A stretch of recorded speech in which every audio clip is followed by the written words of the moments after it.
Welcome, friend, to this gentle journey through the gilded halls of Versailles and into the tumultuous world of 18th century France. Tonight, we drift together into the extraordinary life of a young Austrian princess who would become one of history's most fascinating and tragic figures. Whether you're settling in for sleep or simply seeking respite from the modern world, I'm grateful you've chosen to spend these quiet hours with me. I'd love to hear where you're listening from tonight. What corner of the world has brought you to this story of royal splendor and revolutionary upheaval? If this kind of soothing historical storytelling brings you peace, consider subscribing for more tales that can carry you gently into rest. We have countless stories waiting to unfold in these tranquil evening hours. What I'm about to share with you isn't just another tale of royal excess and political intrigue. This is the remarkable story of Maria Antonia Josepha Johanna, who would become Marie Antoinette, Queen of France. A woman whose name alone could ignite passion, fury, and fascination across an entire nation. Have you ever wondered how a 14-year-old girl from Austria could become the most hated woman in France? The answer lies not in the simple narrative of a spoiled queen, but in a complex web of political machinations, cultural misunderstandings, and the violent birth pangs of modern democracy. Tonight, I'll take you inside the private chambers and public spectacles of Versailles, where a young woman struggled to navigate impossible expectations while an entire kingdom teetered on the edge of revolution. By the end of our journey together, you'll understand how Marie Antoinette became both a symbol of royal excess and a tragic victim of forces far beyond her control. But before we enter the opulent world of French royalty, let me paint you a picture of the Europe that shaped her destiny. The year was 1755, when Maria Antonia was born into the Habsburg dynasty, rulers of the vast Austrian Empire. This was a world where marriages were treaties, where children were diplomatic tools, and where the fate of nations could rest on the shoulders of a teenage girl. The Holy Roman Empire stretched across Central Europe like a magnificent tapestry, with Vienna as its glittering capital.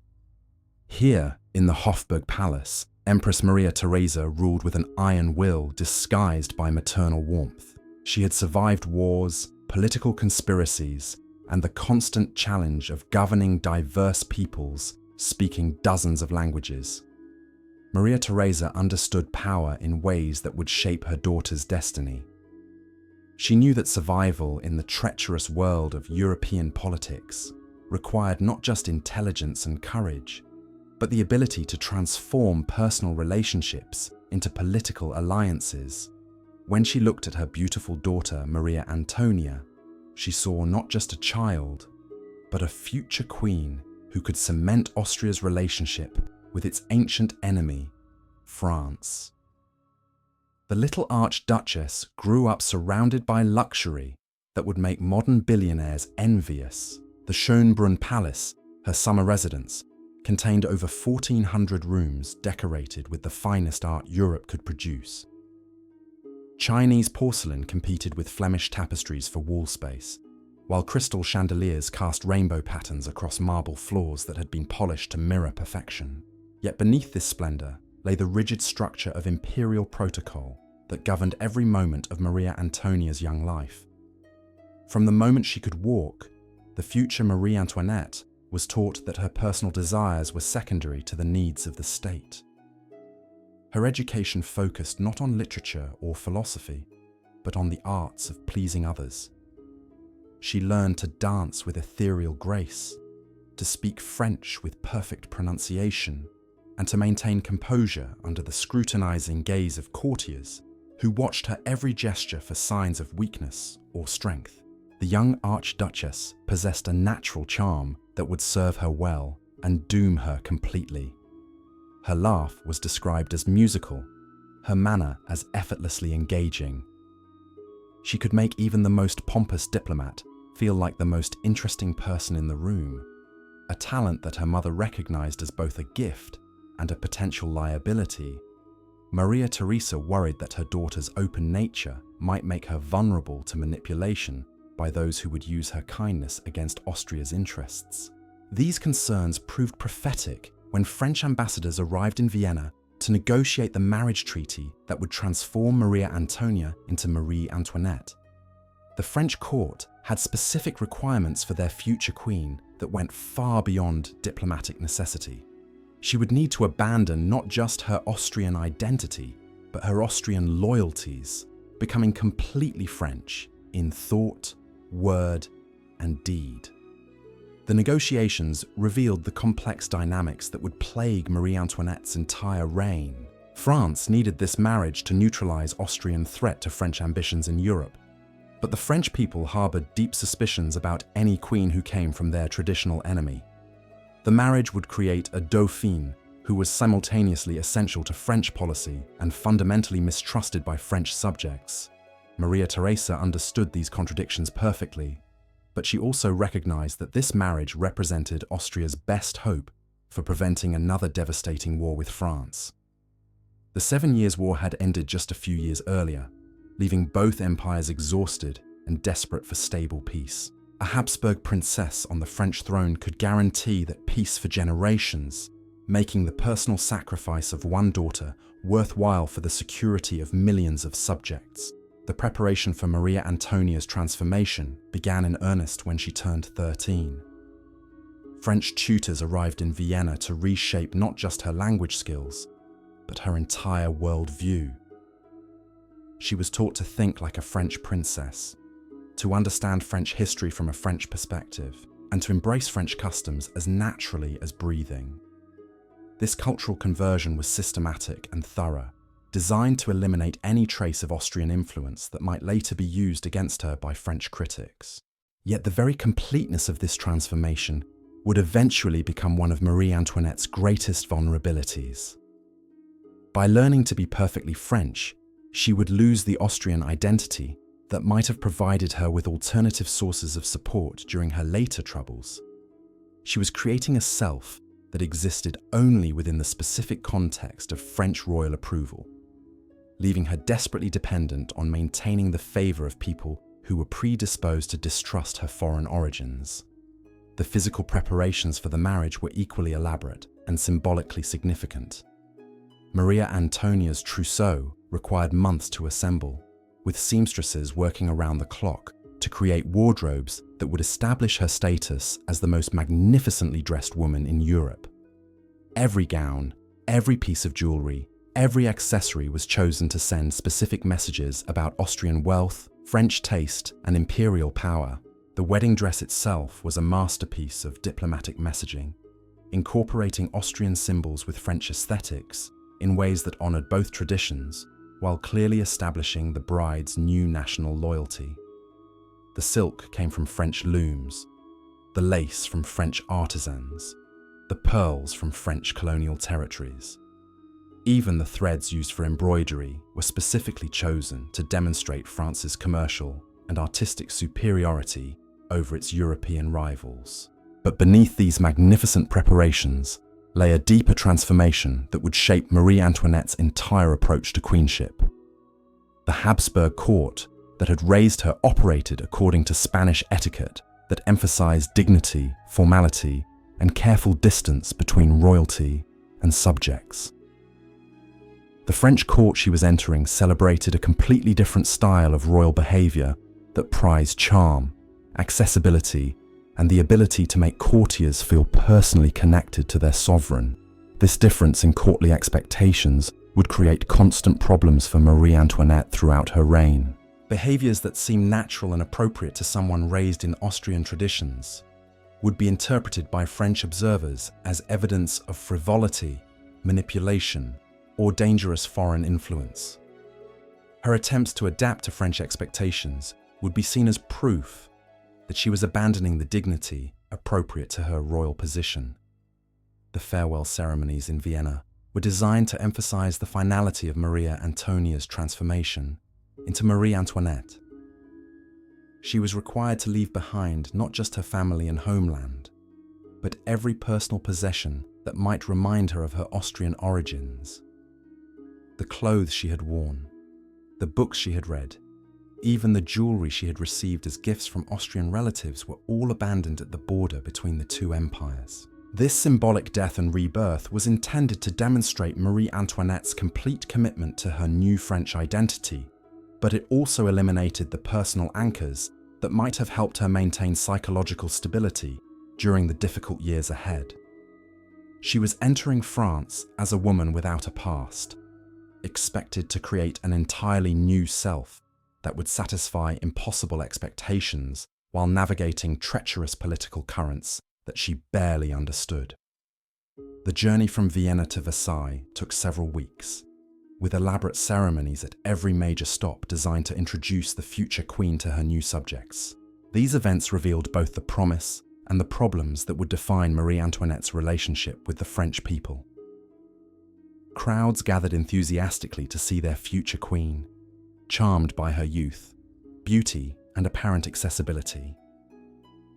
Yet even these early encounters contained warning signs of future troubles.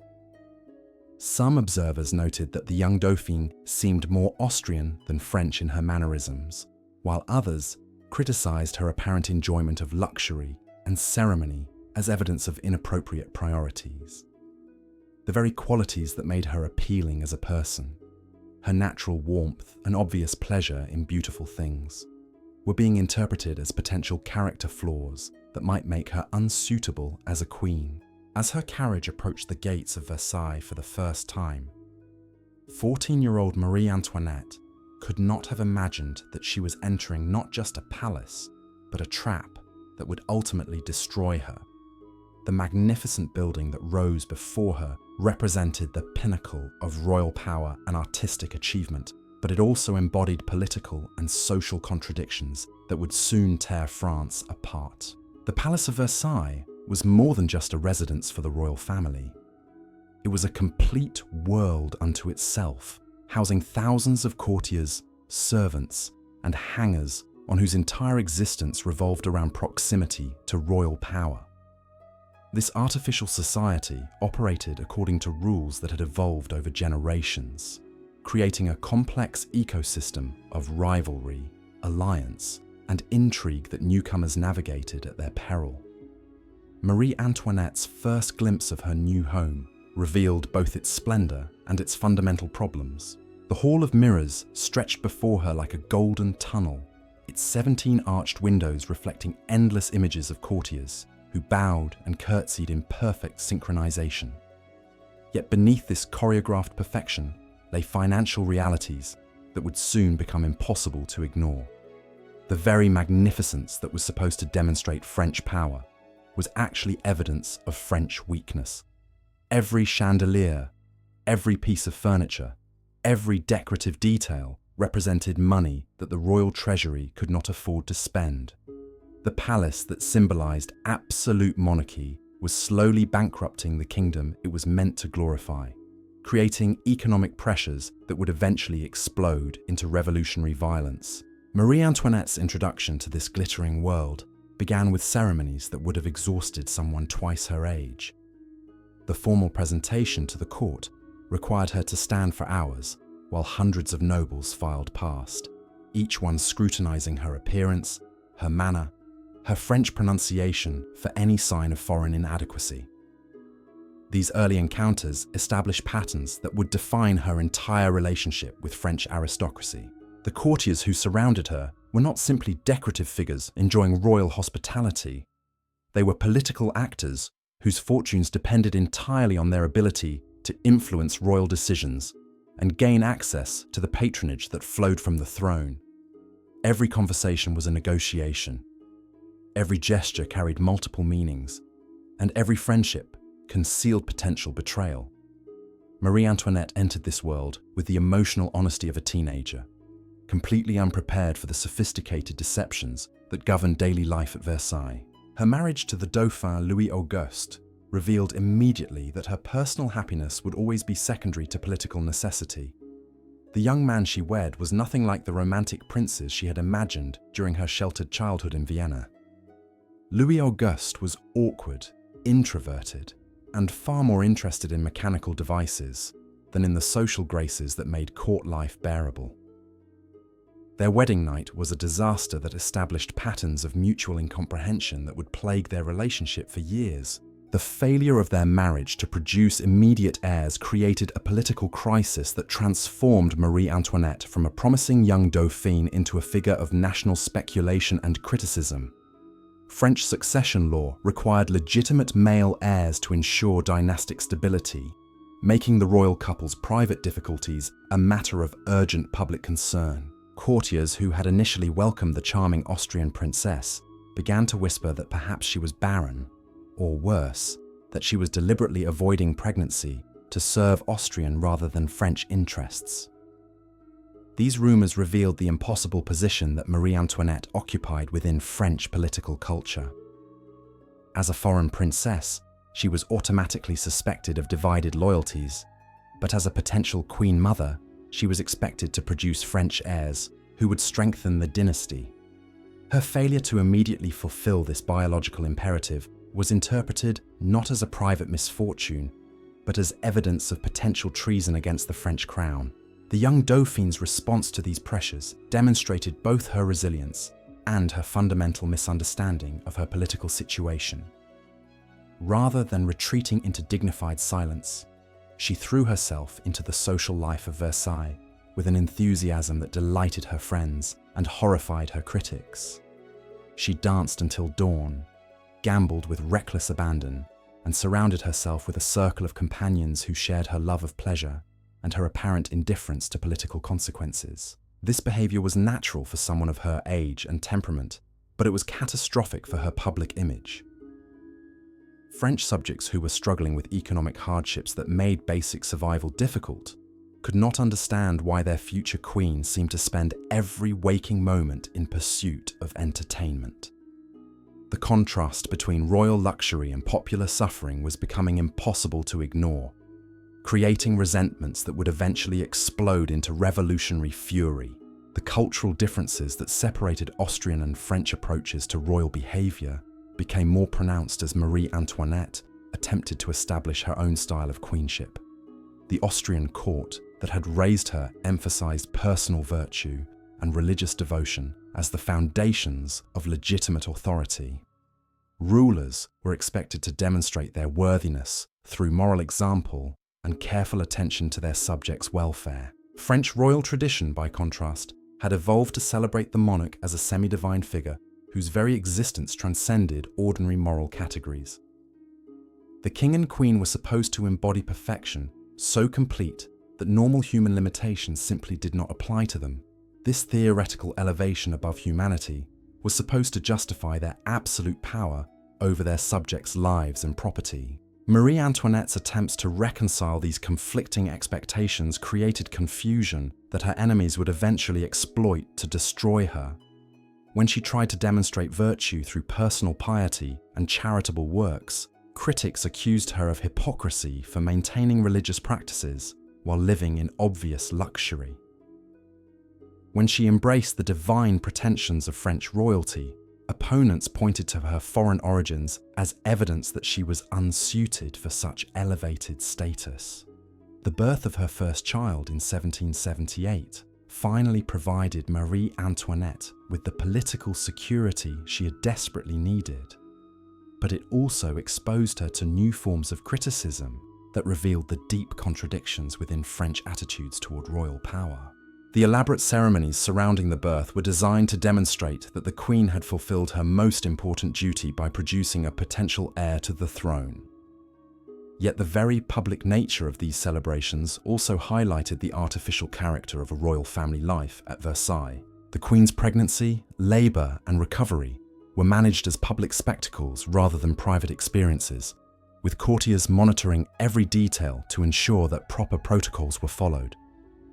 This transformation of intimate moments into political theatre reflected the broader ways that royal identity had become completely separated from normal human experience. The child, Princess Marie-Thérèse Charlotte, was welcomed with genuine relief by the royal family, but her gender created new anxieties about the succession that would continue to plague the monarchy.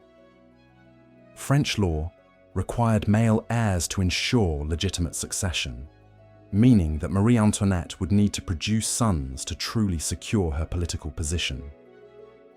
The pressure to bear male children would dominate her life for the next several years, creating stress that affected both her physical health and her emotional stability. Meanwhile, the economic problems that had been building throughout Louis XV's reign were becoming impossible to ignore. The 7 Years' War had left France with debts that consumed an enormous portion of royal revenues, leaving insufficient funds for basic governmental functions. The tax system that was supposed to support the monarchy had become so riddled with exemptions and inefficiencies that it actually increased economic inequality while failing to generate adequate income. Marie Antoinette's involvement in these financial discussions was limited by both her gender and her foreign origins, but she could not escape the political consequences of decisions made in her name. Every royal expenditure was scrutinized for evidence of wasteful spending, with particular attention paid to anything that could be attributed to the Queen's supposed extravagance. Her clothes, her jewellery, her entertainment expenses all became symbols of royal indifference to popular suffering. The Queen's patronage of arts and culture, which should have enhanced her reputation as a sophisticated ruler, instead became evidence of her inappropriate priorities. The magnificent performances she sponsored at the Royal Opera were criticised as wasteful diversions from urgent governmental business. The artists and writers she supported were dismissed as parasites whose creative work contributed nothing to France's economic recovery. These attacks on Marie Antoinette's cultural activities reflected broader changes in French intellectual life that were undermining traditional justifications for absolute monarchy. Enlightenment philosophers were developing new theories about political legitimacy that emphasized the consent of the governed rather than divine right as the foundation of governmental authority. These ideas were spreading through French society via books, pamphlets, and salon conversations that gradually convinced educated people that their rulers were not divinely appointed figures deserving automatic obedience. The Queen's Austrian origins made her particularly vulnerable to these new forms of political criticism because they provided her enemies with ready-made arguments about her illegitimacy as a French ruler. Enlightenment thinkers who opposed absolute monarchy could point to Marie Antoinette as evidence that the royal family served foreign rather than French interests, making revolution seem like patriotic duty rather than treasonous rebellion. The birth of the Dauphin. Louis Joseph in 1781 should have resolved the succession crisis that had plagued Marie Antoinette's early years as queen, but it actually intensified the political pressures she faced. The existence of a male heir meant that the monarchy's future was secure, but it also meant that the Queen's political value had been largely exhausted. She was no longer essential for dynastic continuity, making her expendable if political circumstances required a scapegoat for France's mounting problems. The elaborate celebrations surrounding the Dauphin's birth revealed how completely the royal family had become isolated from the economic realities facing their subjects. While ordinary French families struggled to afford basic necessities, Versailles was spending enormous sums on ceremonies designed to celebrate the arrival of another mouth that would need to be fed from public revenues. The contrast between royal celebration and popular suffering was becoming too obvious to ignore or excuse. Marie Antoinette's response to growing criticism demonstrated her fundamental inability to understand the political situation she faced. Rather than moderating her behavior to address popular concerns, she seemed to become more defiant in her pursuit of pleasure and more obvious in her display of wealth. This reaction was psychologically understandable for someone who had never experienced genuine adversity, but it was politically suicidal in a kingdom where revolutionary ideas were beginning to find receptive audiences. The Queen's friendship with Princess Lamballe, and later with Gabrielle de Polignac, created additional scandals that her enemies exploited to undermine her reputation. These relationships were probably innocent expressions of her need for genuine companionship. In a world where most interactions were calculated political maneuvers, but in the febrile atmosphere of pre-revolutionary France, any close friendship between women was subject to malicious interpretation designed to destroy reputations and discredit political figures. The whispered accusations about Marie Antoinette's friendships revealed the poisonous nature of court gossip that would eventually consume her entirely.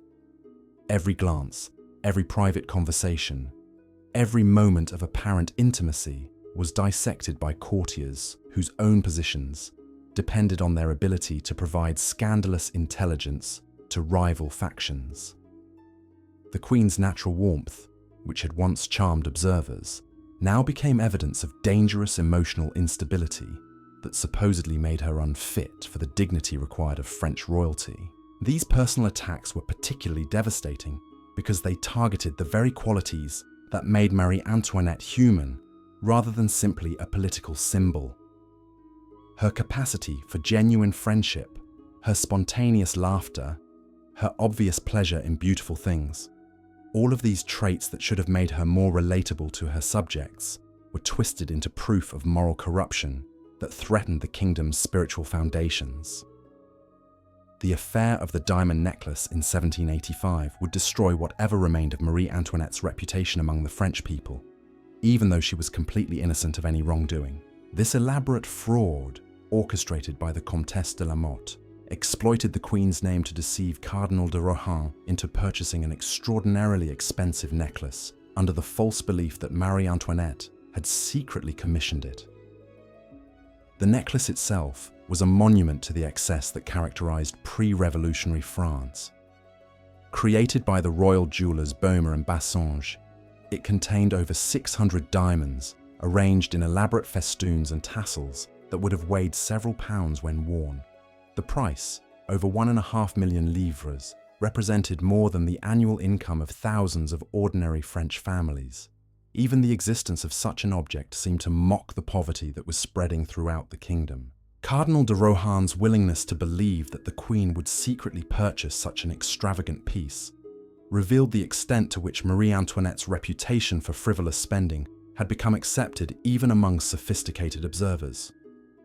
The cardinal, despite his high rank and considerable intelligence, found it entirely plausible that the Queen would commission jewelry worth a fortune, while France struggled with mounting debts and social unrest. The forged correspondence that convinced the cardinal of the Queen's involvement demonstrated remarkable skill in mimicking both her writing style and her supposed personality. The letters portrayed Marie Antoinette as impulsive, secretive, and obsessed with luxury to the point of recklessness. These fictional characteristics aligned so perfectly with popular perceptions of the Queen that the forgeries seemed more authentic than her actual writings. When the fraud was discovered, the resulting scandal destroyed reputations throughout the French court, while providing revolutionary propagandists with perfect ammunition for their attacks on royal legitimacy. The fact that Marie Antoinette was innocent of any involvement in the scheme seemed irrelevant to public opinion, which had already decided that her guilt was consistent with everything they believed about her character and priorities. The trial of Cardinal de Rohan became a public spectacle that transformed a criminal proceeding into a referendum on royal authority itself. The cardinal's defense strategy centered on portraying himself as the victim of a conspiracy that exploited his naive trust in royal goodness. This approach required his lawyers to suggest that the Queen's reputation was so thoroughly corrupted that reasonable people could believe she would engage in elaborate deceptions to acquire expensive jewelry. Marie Antoinette's response to these accusations revealed both her political naivety and her genuine bewilderment at the hostility she faced from subjects she had tried to serve according to her understanding of royal duty. She could not comprehend how her innocent desire for beautiful things had been transformed into evidence of moral depravity that supposedly threatened the kingdom's survival.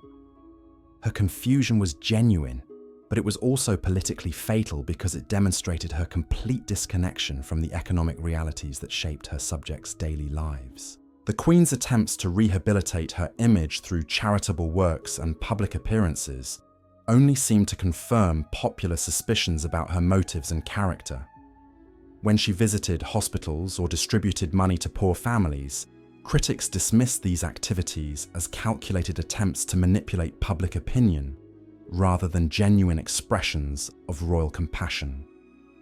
Her foreign origins made it impossible for her to receive credit for good intentions because any virtuous behavior could be attributed to Austrian manipulation rather than French patriotism.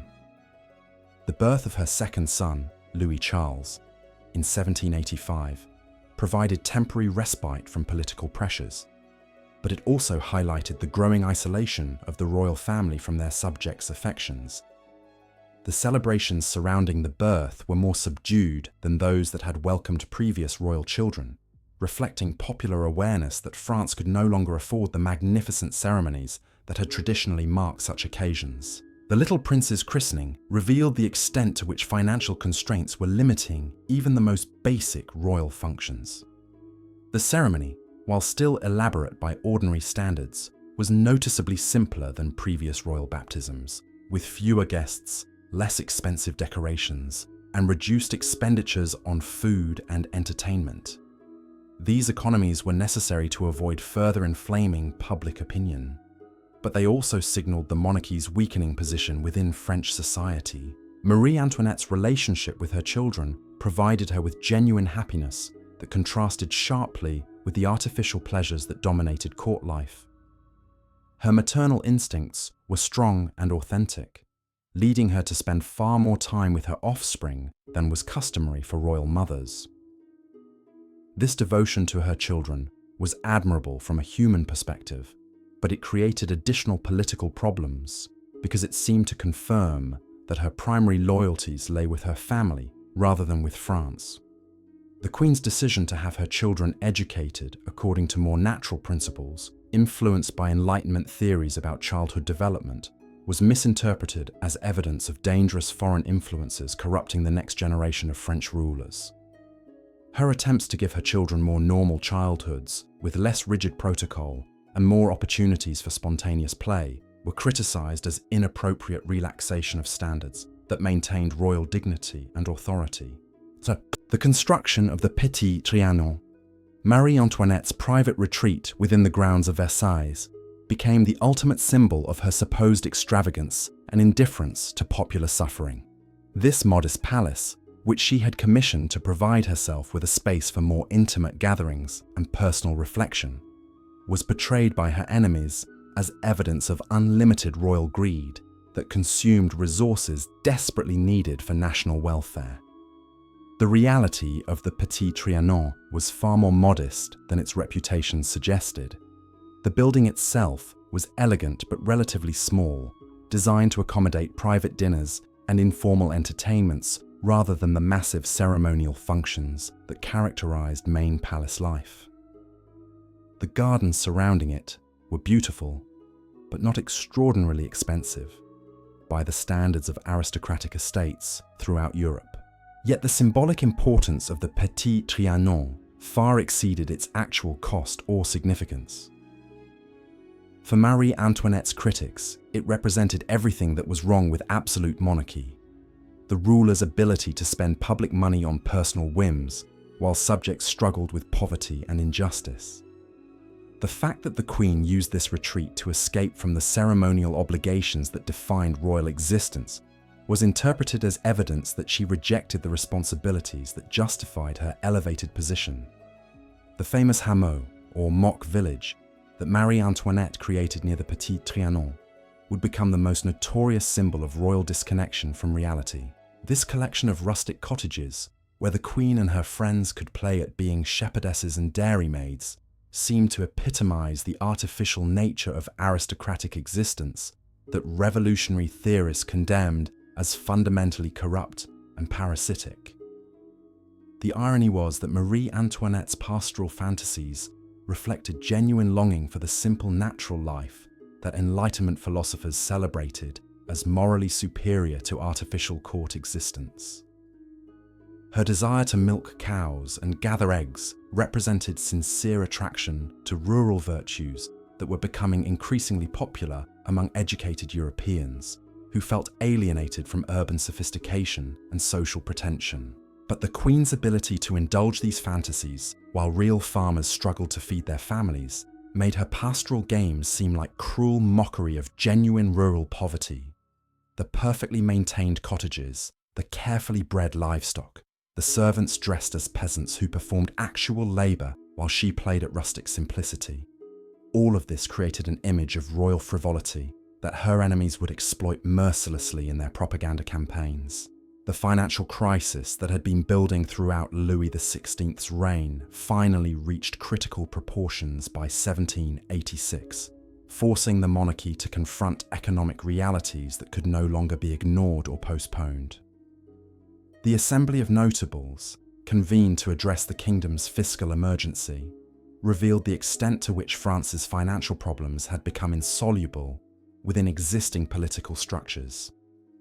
Marie Antoinette's role in these discussions was necessarily limited, but she could not escape responsibility for the crisis in public opinion. Every previous royal expenditure was scrutinized for evidence of wasteful spending that had contributed to national bankruptcy. Her clothes, her jewelry, her entertainments, her building projects all became symbols of the systematic mismanagement that had brought France to the brink of collapse. The Queen's attempts to economize and demonstrate fiscal responsibility came too late to affect public perceptions that had already crystallized around her image as the primary cause of France's financial difficulties. When she reduced her household expenses and cancelled expensive ceremonies, critics dismissed these efforts as calculated political theatre designed to deflect blame, rather than genuine recognition of past mistakes. The growing influence of Enlightenment ideas about political legitimacy made Marie Antoinette's position increasingly untenable, regardless of her personal behaviour or reform efforts. The fundamental premise of absolute monarchy, that royal authority derived from divine appointment rather than popular consent, was being challenged by intellectuals who argued that legitimate government required the approval of the governed. These new theories about political legitimacy made Marie Antoinette's foreign origins a permanent liability that could not be overcome through good behaviour or successful policy implementation. As long as she remained Austrian by birth, she could be portrayed as an alien presence whose interests were fundamentally incompatible with French welfare. The very qualities that had once made her an attractive diplomatic bride, her Habsburg connections and Austrian upbringing, now became evidence of her essential unsuitability for French queenship. The convening of the Estates General in 1789, the first such assembly in over 150 years, marked the beginning of the end for the old regime that had shaped Marie Antoinette's entire adult life. This unprecedented gathering of representatives from all three estates of French society created a forum for expressing grievances that had been accumulating for generations without adequate political outlets. The Cahiers de doléances, or lists of grievances, submitted by constituencies throughout France, revealed the depth of popular resentment against royal policies and aristocratic privileges. Many of these documents specifically mention the Queen as a symbol of everything that needed to be reformed or eliminated in French government and society. Her name had become synonymous with the abuse of power that revolutionary theorists identified as the root cause of France's problems. Marie Antoinette's response to these attacks demonstrated her continued inability to understand the political transformation that was destroying the world she had known. She seemed genuinely bewildered by the hostility directed toward her personally, unable to comprehend how her innocent enjoyment of royal prerogatives had been transformed into evidence of criminal indifference to popular suffering. The early stages of the revolution created opportunities for the royal family to adapt to changing political circumstances and potentially preserve some form of constitutional monarchy. Marie Antoinette's influence during this crucial period would prove decisive in determining whether such compromises were possible, or whether the logic of revolutionary change would ultimately demand the complete destruction of royal authority. Her private correspondence during these months revealed the psychological pressure she faced as the familiar world of absolute monarchy crumbled around her. The ceremonies, protocols, and social relationships that had defined her existence for nearly 20 years were dissolving, leaving her without reliable guides for navigating the new political landscape that was emerging from revolutionary upheaval. The October days of 1789, when Parisian women marched to Versailles demanding bread and forcing the royal family to return to Paris, marked the end of Marie Antoinette's life as she had known it. The magnificent palace that had been her home became a museum of royal excess, while she found herself a virtual prisoner in the Tuileries Palace under the watchful eyes of revolutionary guards who viewed her as a potential enemy of the people. The transition from Versailles to the Tuileries Palace represented far more than a simple change of residence. For Marie Antoinette, it symbolized the complete collapse of everything she had understood about royal authority and her place in French society. The palace that had once showcased absolute monarchy's magnificent power now stood empty, its halls echoing with memories of ceremonies that would never again take place. In the Tuileries, surrounded by revolutionary guards who watched her every movement, the Queen found herself living under conditions that would have been unimaginable just months earlier. The elaborate etiquette that had governed every moment at Versailles was replaced by the suspicious scrutiny of men who viewed royal protocol as evidence of aristocratic conspiracy against popular liberty. Every private conversation was potentially treasonous, every gesture subject to revolutionary interpretation.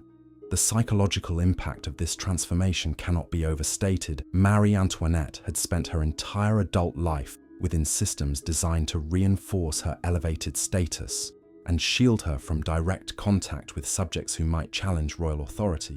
Now she faced daily reminders that this authority had evaporated, leaving her vulnerable to forces she barely comprehended and certainly could not control. Her correspondence during this period reveals a woman struggling to maintain dignity while confronting the reality that her previous understanding of queenship had become not just irrelevant, but actively dangerous. The very qualities that had once defined successful royal behavior, the display of magnificence and the maintenance of ceremonial distance from ordinary subjects, were now interpreted as proof of anti-revolutionary sentiment that threatened the new political order. The children's education became a particular source of anxiety, as Marie Antoinette recognized that her traditional approaches to royal upbringing were incompatible with revolutionary ideologies about equality and citizenship. The Dauphin, who should have been preparing for eventual succession to the throne, instead found himself learning lessons about popular sovereignty that contradicted everything his parents had taught him about divine right and hereditary authority. Marie Antoinette's attempts to shield her children from the harsh realities of their situation reflected both maternal instinct and political calculation. She understood that the survival of the monarchy might depend on the next generation's ability to adapt to changing circumstances. But she also recognized that too much adaptation might eliminate the very qualities that distinguished royal authority from ordinary political leadership. The Queen's relationship with her husband during this crucial period was complicated by their different approaches to revolutionary pressure. Louis XVI, temperamentally inclined toward compromise and negotiation, seemed willing to accept constitutional limitations on royal power if they allowed the monarchy to survive in some form. Marie Antoinette, by contrast, viewed such concessions as betrayals of fundamental principles that would ultimately destroy royal authority entirely. This disagreement between the king and queen about appropriate responses to revolutionary demands created additional stress within the royal family, while providing their enemies with evidence of internal discord that could be exploited for political advantage. Every private argument between the royal couple was potentially public knowledge, thanks to the network of spies and informers who monitored their daily activities. The flight to Varennes in June 1791 represented Marie Antoinette's most desperate attempt to escape the revolutionary trap that was closing around her family. This carefully planned journey toward the Austrian border was designed to place the royal family beyond the reach of revolutionary authorities, while enabling them to organize counter-revolutionary resistance with foreign support. The decision to attempt this escape reflected Marie Antoinette's growing conviction that compromise with revolutionary forces was impossible, and that survival required complete rejection of the new political order. Her Austrian origins, which had always been a political liability, now seemed like potential salvation if they could provide access to military assistance from her brother, Emperor Leopold II. The planning for the flight revealed both the Queen's determination and her continued disconnection from practical realities. The elaborate preparations, including specially constructed carriages and carefully coordinated timing, demonstrated sophisticated organizational capabilities. Yet the entire scheme was based on assumptions about popular loyalty and foreign intervention that proved catastrophically incorrect. The failure of the Varennes escape transformed Marie Antoinette from a political prisoner into an active enemy of the revolution in the eyes of French public opinion. The evidence of her attempted flight seemed to confirm every accusation that had been made about her foreign loyalties and anti-revolutionary conspiracies. Her innocence or guilt regarding specific charges became irrelevant compared to the symbolic meaning of her actions. The return journey to Paris provided Marie Antoinette with her first direct exposure to the depth of popular hatred that her name could inspire. The crowds that gathered along the route made no attempt to maintain the respectful silence that had once greeted royal processions. Instead, they shouted accusations and threats that left no doubt about their feelings toward the woman they blamed for France's problems. This confrontation with unfiltered popular opinion was psychologically devastating for someone who had spent her entire adult life insulated from direct criticism. The elaborate courtesy systems that had characterized court life at Versailles had protected Marie Antoinette from understanding how completely her public image had been destroyed by years of propaganda and scandal. The massacre of the Champ de Mars in July 1791, where National Guard troops fired on protesters demanding the king's abdication, demonstrated that revolutionary politics were becoming increasingly radical and violent. Marie Antoinette understood that these escalating tensions made her position more precarious, while also creating opportunities for counter-revolutionary forces that might restore royal authority through military intervention. Her secret correspondence with foreign courts during this period revealed the complexity of her situation as both a French queen and an Austrian archduchess. The letters she sent to her brother and other European rulers seeking military assistance were treasonous by revolutionary standards, but they represented logical attempts to preserve royal authority through legitimate diplomatic channels. The Declaration of Pillnitz, issued by Austria and Prussia in August 1791, seemed to offer hope for foreign intervention that might restore the French monarchy. This document declared that the restoration of royal authority in France was a matter of common interest to all European sovereigns, suggesting that military assistance might be forthcoming if other diplomatic efforts failed. Marie Antoinette's reaction to the Declaration of Pillnitz revealed both her political desperation and her continued misunderstanding of revolutionary dynamics. She interpreted this diplomatic statement as evidence of imminent military support that would soon liberate her family from revolutionary captivity. In reality, the declaration was primarily designed to satisfy aristocratic émigrés without committing the signatory powers to expensive military intervention. The war that began in April 1792 between France and Austria placed Marie Antoinette in an impossible position that made her destruction almost inevitable. As French queen, she was expected to support her adopted country's military efforts against foreign enemies. As Austrian Archduchess, she naturally hoped for Austrian victory that might restore her family's authority and security. Revolutionary propagandists exploited this conflict of loyalties to portray Marie Antoinette as an active collaborator with France's enemies, who was providing military intelligence and strategic guidance to foreign armies.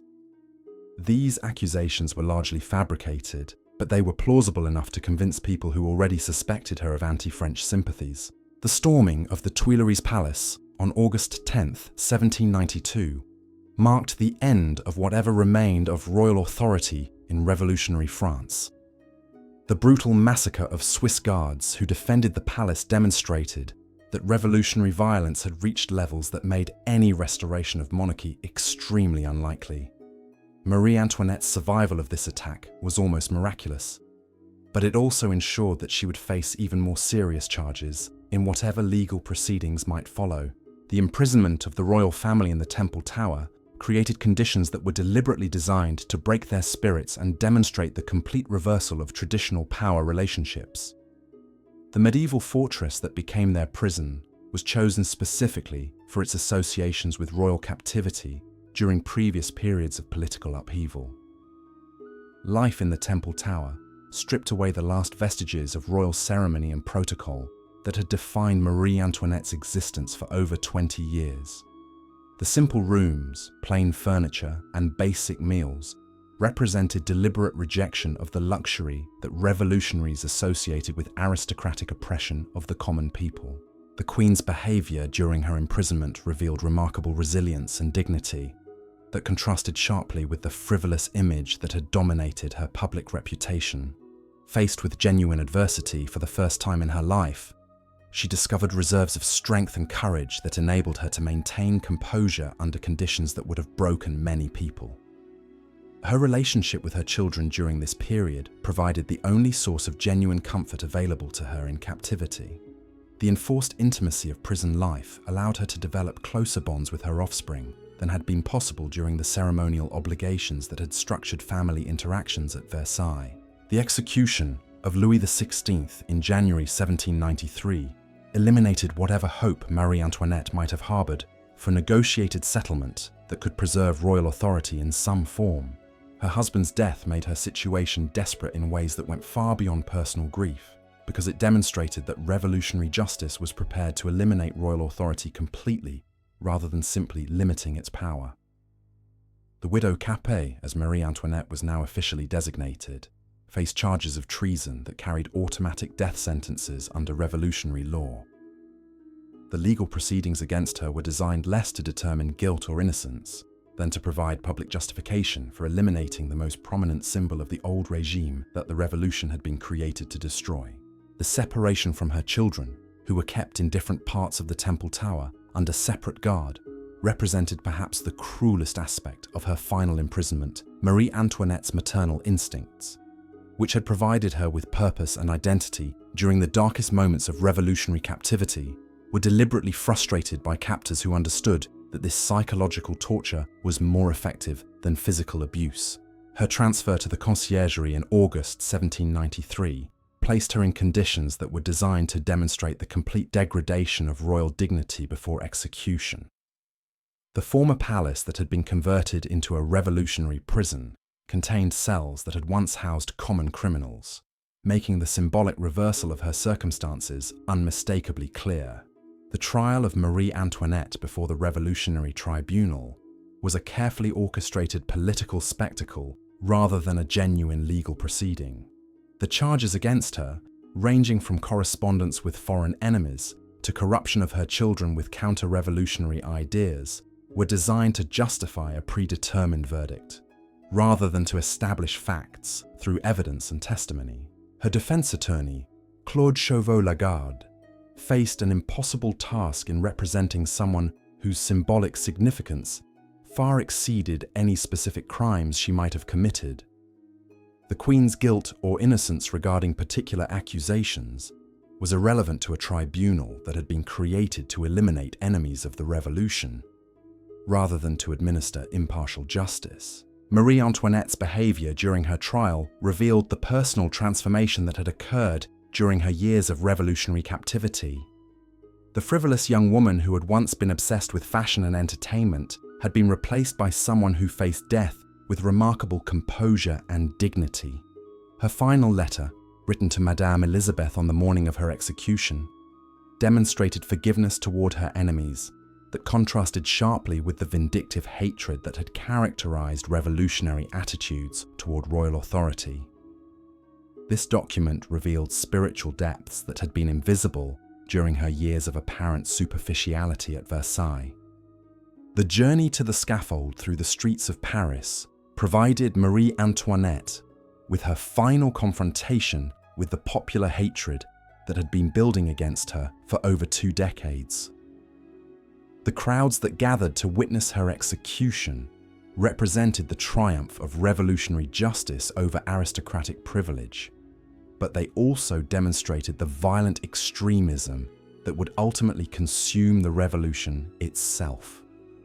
Her execution on October 16, 1793, eliminated not just an individual woman, but a symbol of royal authority that had shaped European political culture for centuries. The death of Marie Antoinette represented the complete victory of revolutionary ideologies over traditional monarchical principles, establishing precedents that would influence political development throughout the modern world. The immediate aftermath of her execution revealed the complex legacy that Marie Antoinette would leave for future generations.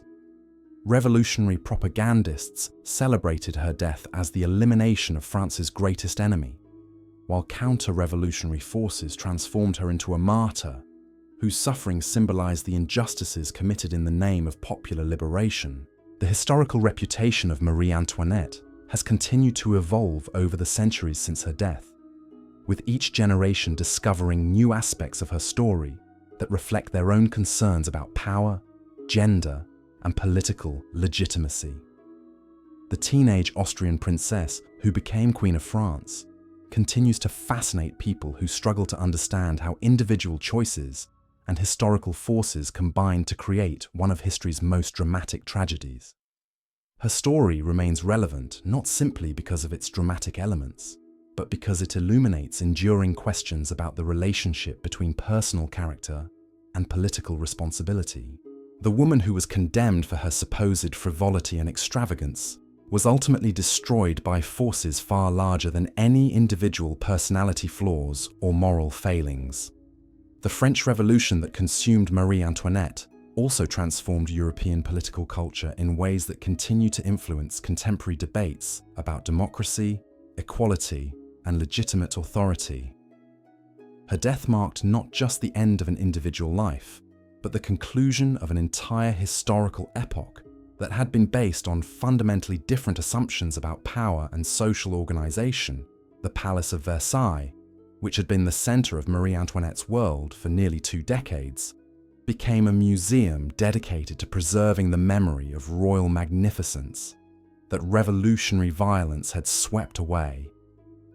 The empty rooms and silent gardens serve as monuments to a way of life that was destroyed so completely that it can only be understood through historical imagination rather than lived experience. Yet the fascination with Marie Antoinette's story suggests that something essential about human nature transcends the particular political and social circumstances that shaped her tragic fate. Her journey from privileged youth to revolutionary victim continues to resonate with people who recognize universal themes of love, loss, and the struggle to maintain dignity under impossible circumstances. The legacy of Marie Antoinette extends far beyond the specific events of her life and death to encompass broader questions about how societies create scapegoats for systemic problems that cannot be solved through individual punishment. Her transformation from Austrian princess to French queen to revolutionary enemy illustrates how personal identity can be shaped and distorted by political forces that individuals cannot control or fully comprehend. The destruction of Marie Antoinette created ripples that extended far beyond the borders of revolutionary France, transforming her from a historical figure into a powerful symbol whose meaning would be contested and reinterpreted by successive generations. The woman who had once embodied the pinnacle of royal privilege became, in death, a complex icon representing everything from feminine vulnerability to aristocratic excess, from foreign interference to martyred innocence. In the immediate aftermath of her execution, the various factions that had emerged from revolutionary upheaval began constructing competing narratives about her life and significance. The Jacobins, who had orchestrated her destruction, portrayed her death as the necessary elimination of counter-revolutionary poison that had threatened to corrupt the pure ideals of republican government. Their propaganda emphasized her foreign origins and alleged treasonous correspondence as evidence that her execution had saved France from Austrian domination disguised as royal authority. The Girondins, who had been purged from revolutionary leadership before her trial, developed more nuanced interpretations that acknowledged her personal tragedy while maintaining that her death had been politically necessary. These moderate revolutionaries understood that Marie Antoinette's destruction reflected the dangerous extremism that was consuming the revolution itself, but they could not publicly defend someone who had become such a powerful symbol of everything the new republic opposed counter-revolutionary forces, both within France and in the emigrant communities scattered across Europe, immediately began transforming Marie Antoinette into a martyr whose suffering symbolized the injustices committed in the name of popular liberation. These royalist interpretations emphasized her maternal virtues, her religious devotion, and her dignified acceptance of persecution as evidence that revolutionary violence had destroyed innocence rather than eliminating genuine threats to public welfare. The Catholic Church, which had been brutally suppressed during the radical phase of the revolution, found in Marie Antoinette's story powerful ammunition for its campaign against revolutionary atheism and materialism. Her final letter, with its expressions of forgiveness for her enemies and submission to divine will, became a sacred text that demonstrated the spiritual superiority of Christian resignation over revolutionary vengeance European monarchs, who had initially been cautious about intervening in French affairs, used Marie Antoinette's execution as justification for more aggressive military campaigns against revolutionary France. Her death provided them with a compelling moral argument that transcended the dynastic interests that had previously motivated their opposition to revolutionary government. The Austrian Empress, Marie Antoinette's niece, declared that her aunt's martyrdom had created sacred obligations that could only be fulfilled through the complete restoration of legitimate monarchy in France. The artistic and literary responses to Marie Antoinette's death revealed the profound cultural impact of her destruction on European consciousness. Painters created dramatic canvases depicting her final moments with religious imagery that emphasized her transformation from worldly queen to spiritual martyr. These works often portrayed her as a figure of almost supernatural serenity, surrounded by symbols of divine approval that contrasted sharply with the revolutionary chaos that had consumed her earthly existence. Writers throughout Europe composed poems, plays, and novels that explored the moral and political implications of her fate. These literary works often used her story as a vehicle for examining broader questions about justice, mercy, and the relationship between individual suffering and historical necessity. The most sophisticated of these artistic responses recognized that her tragedy reflected not just personal misfortune, but the collision between traditional social structures and revolutionary ideologies that neither side fully understood or controlled. The emergence of Napoleon Bonaparte and his eventual establishment of the French Empire created new opportunities for reassessing Marie Antoinette's legacy within the context of France's political evolution. Napoleon's restoration of many aristocratic forms and ceremonies seemed to vindicate those who had argued that revolutionary extremism had destroyed valuable traditions along with harmful abuses. The emperor's own marriage to Marie-Louise of Austria created symbolic parallels with Marie Antoinette's earlier union that suggested the possibility of reconciling revolutionary achievements with monarchical stability. The Bourbon Restoration that followed Napoleon's defeat provided official opportunities for rehabilitating Marie Antoinette's reputation and honoring her memory as a victim of revolutionary excess. The new government commissioned memorials and ceremonies designed to demonstrate that France had learned to distinguish between legitimate criticism of royal policies and the destructive extremism that had led to regicide and terror. These official commemorations were carefully crafted to promote national reconciliation rather than counter-revolutionary vengeance. However, the process of historical rehabilitation revealed deep divisions within French society about the meaning and legacy of the revolutionary period. Liberal intellectuals who supported constitutional monarchy and gradual reform argued that Marie Antoinette's personal tragedy should not obscure the genuine abuses that had made revolutionary change necessary. They maintained that her death, while regrettable, had been the inevitable consequence of a political system that had become incompatible with modern ideas about government and citizenship. Conservative thinkers, by contrast, used her story to demonstrate the inherent dangers of democratic politics and popular sovereignty. They argued that her destruction proved that revolutionary ideologies inevitably led to violence and injustice because they rejected the traditional restraints that had evolved over centuries to limit governmental power and protect individual rights.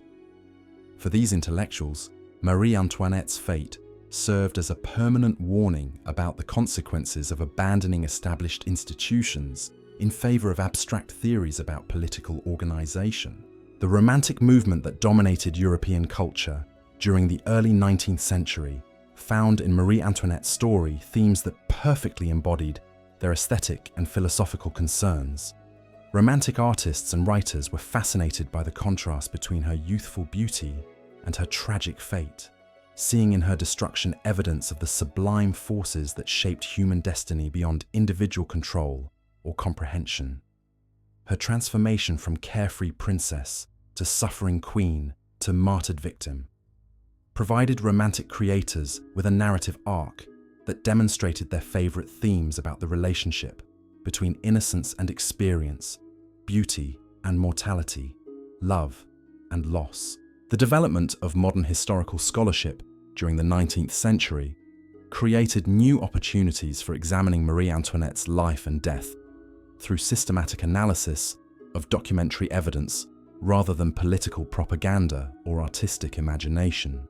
Professional historians began investigating the actual circumstances of her reign, her personal relationships, and her political activities with methods designed to distinguish between verifiable facts and legendary accretions that had accumulated around her memory. These scholarly investigations revealed that much of the popular mythology surrounding Marie Antoinette had been based on deliberate fabrications created by her political enemies or romantic exaggerations developed by her defenders. The real woman, who emerged from careful historical research, was more complex and more human than either the demonic figure portrayed by revolutionary propaganda or the saintly martyr celebrated by counter-revolutionary hagiography. The famous phrase, "let them eat cake," which had been attributed to Marie Antoinette as evidence of her callous indifference to popular suffering, was demonstrated to be a complete fabrication that had been circulating in European literature long before she was born. Similar investigation revealed that many other accusations against her had been based on court gossip, political speculation, or deliberate misinformation, rather than documented evidence of actual misconduct. Yet these scholarly corrections had limited impact on popular understanding of Marie Antoinette's historical significance, because her symbolic meaning had become more important than factual accuracy about her personal behavior.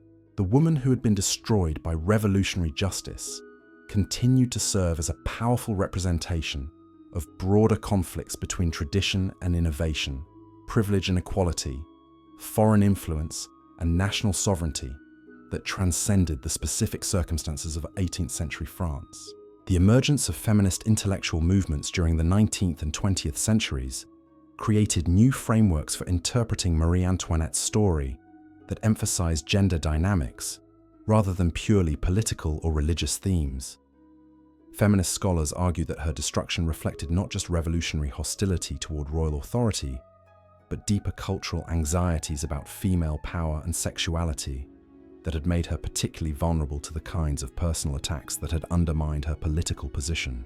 These feminist interpretations highlighted the ways that criticism of Marie Antoinette had focused obsessively on her appearance, her friendships, her spending habits, and other aspects of her behavior that were typically used to police women's conduct rather than to evaluate political performance. The systematic destruction of her reputation through gendered insults and sexual innuendo revealed patterns of misogyny that had shaped not just her personal fate, but the broader development of European political culture.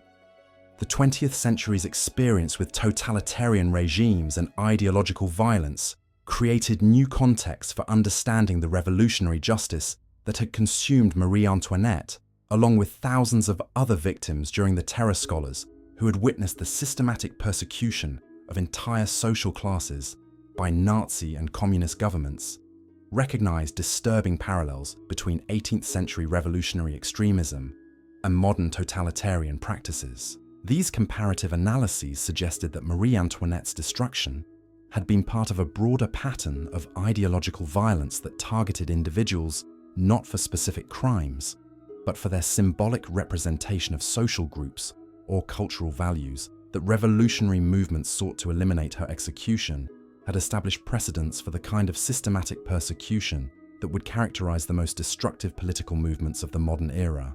The development of popular culture industries during the 20th century created new opportunities for reimagining Marie Antoinette's story through films, novels, and other media that reached mass audiences rather than educated elites.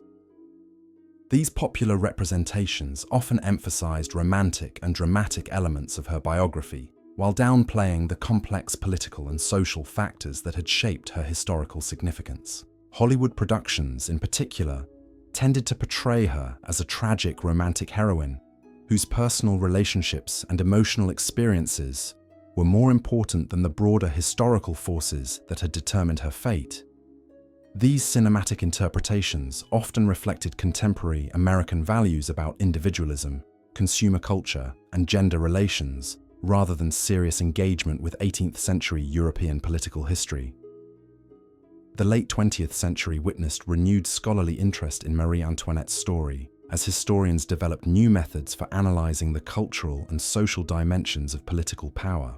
These approaches emphasized the importance of ritual, ceremony, and symbolic representation in maintaining governmental authority, suggesting that her destruction had reflected not just ideological conflicts, but fundamental changes in how European societies understood the relationship between rulers and subjects. Cultural historians argued that Marie Antoinette's fate had been sealed not just by her political mistakes or personal failings, but by her inability to adapt to changing expectations about royal behavior and public accountability.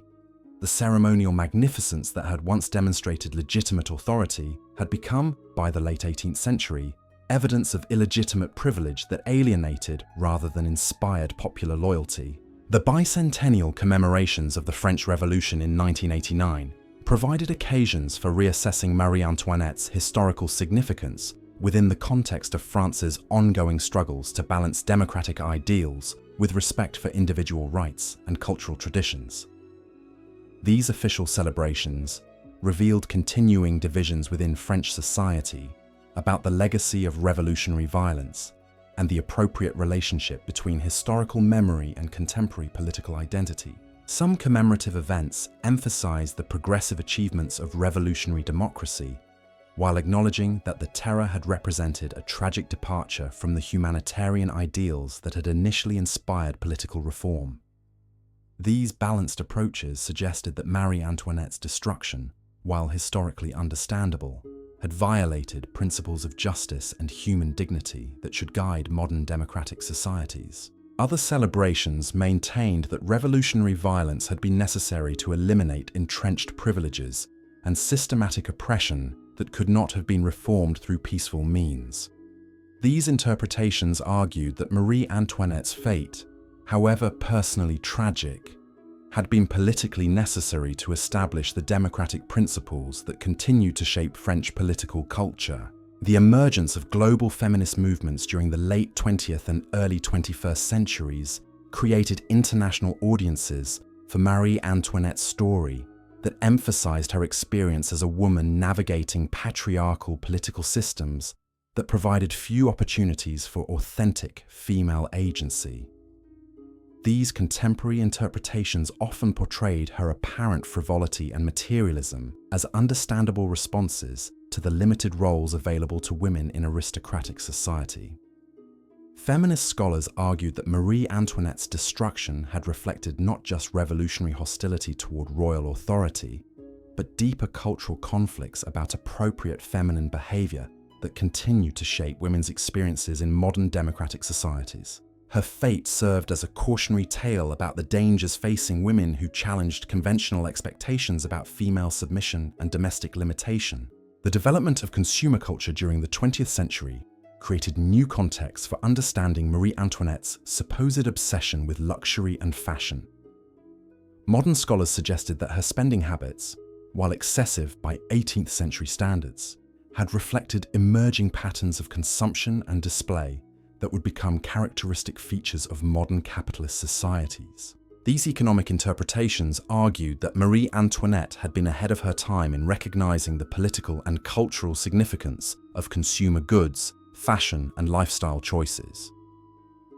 Her supposed frivolity had actually represented sophisticated understanding of how material culture could be used to communicate social status and political authority in increasingly complex commercial societies.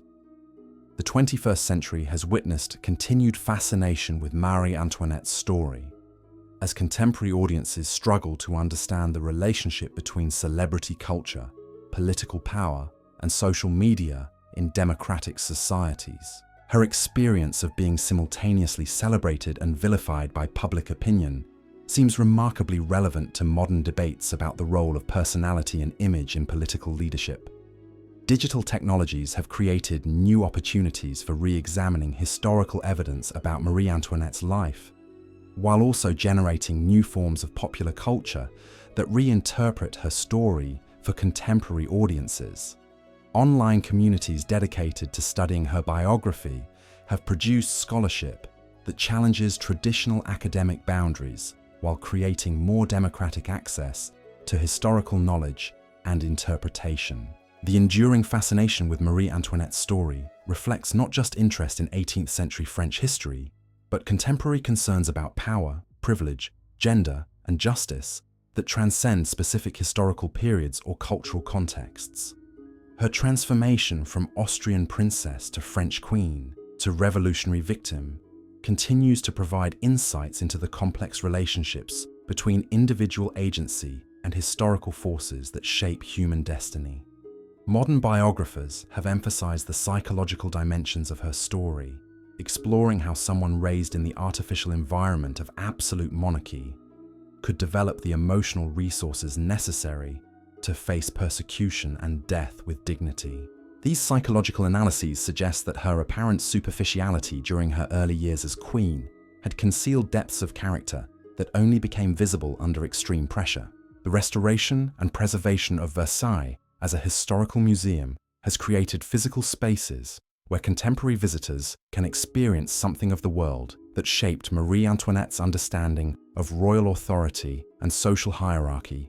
Walking through the Hall of Mirrors or visiting the Petit Trianon allows modern people to glimpse the material culture that had defined her daily existence, while also recognizing how completely that world was destroyed by revolutionary change. These preserved spaces serve as monuments, not just to royal magnificence, but to the fragility of political and social systems that can appear permanent and inevitable to those who live within them. The empty rooms and silent gardens of Versailles remind contemporary visitors that even the most elaborate human institutions are subject to historical forces that can sweep away centuries of tradition in just a few years of revolutionary upheaval. The educational programs developed around Marie Antoinette's story in schools and museums throughout the world have created opportunities for young people to explore fundamental questions about justice, responsibility, and historical change through engaging with her biography. Her life provides accessible entry points for discussing complex topics about political development, social inequality, and cultural conflict that continue to shape contemporary global society. Teachers have found that students respond powerfully to the human dimensions of her story, while also learning important lessons about the dangers of political extremism, the importance of understanding different historical perspectives, and the complex relationships between individual choices and social circumstances.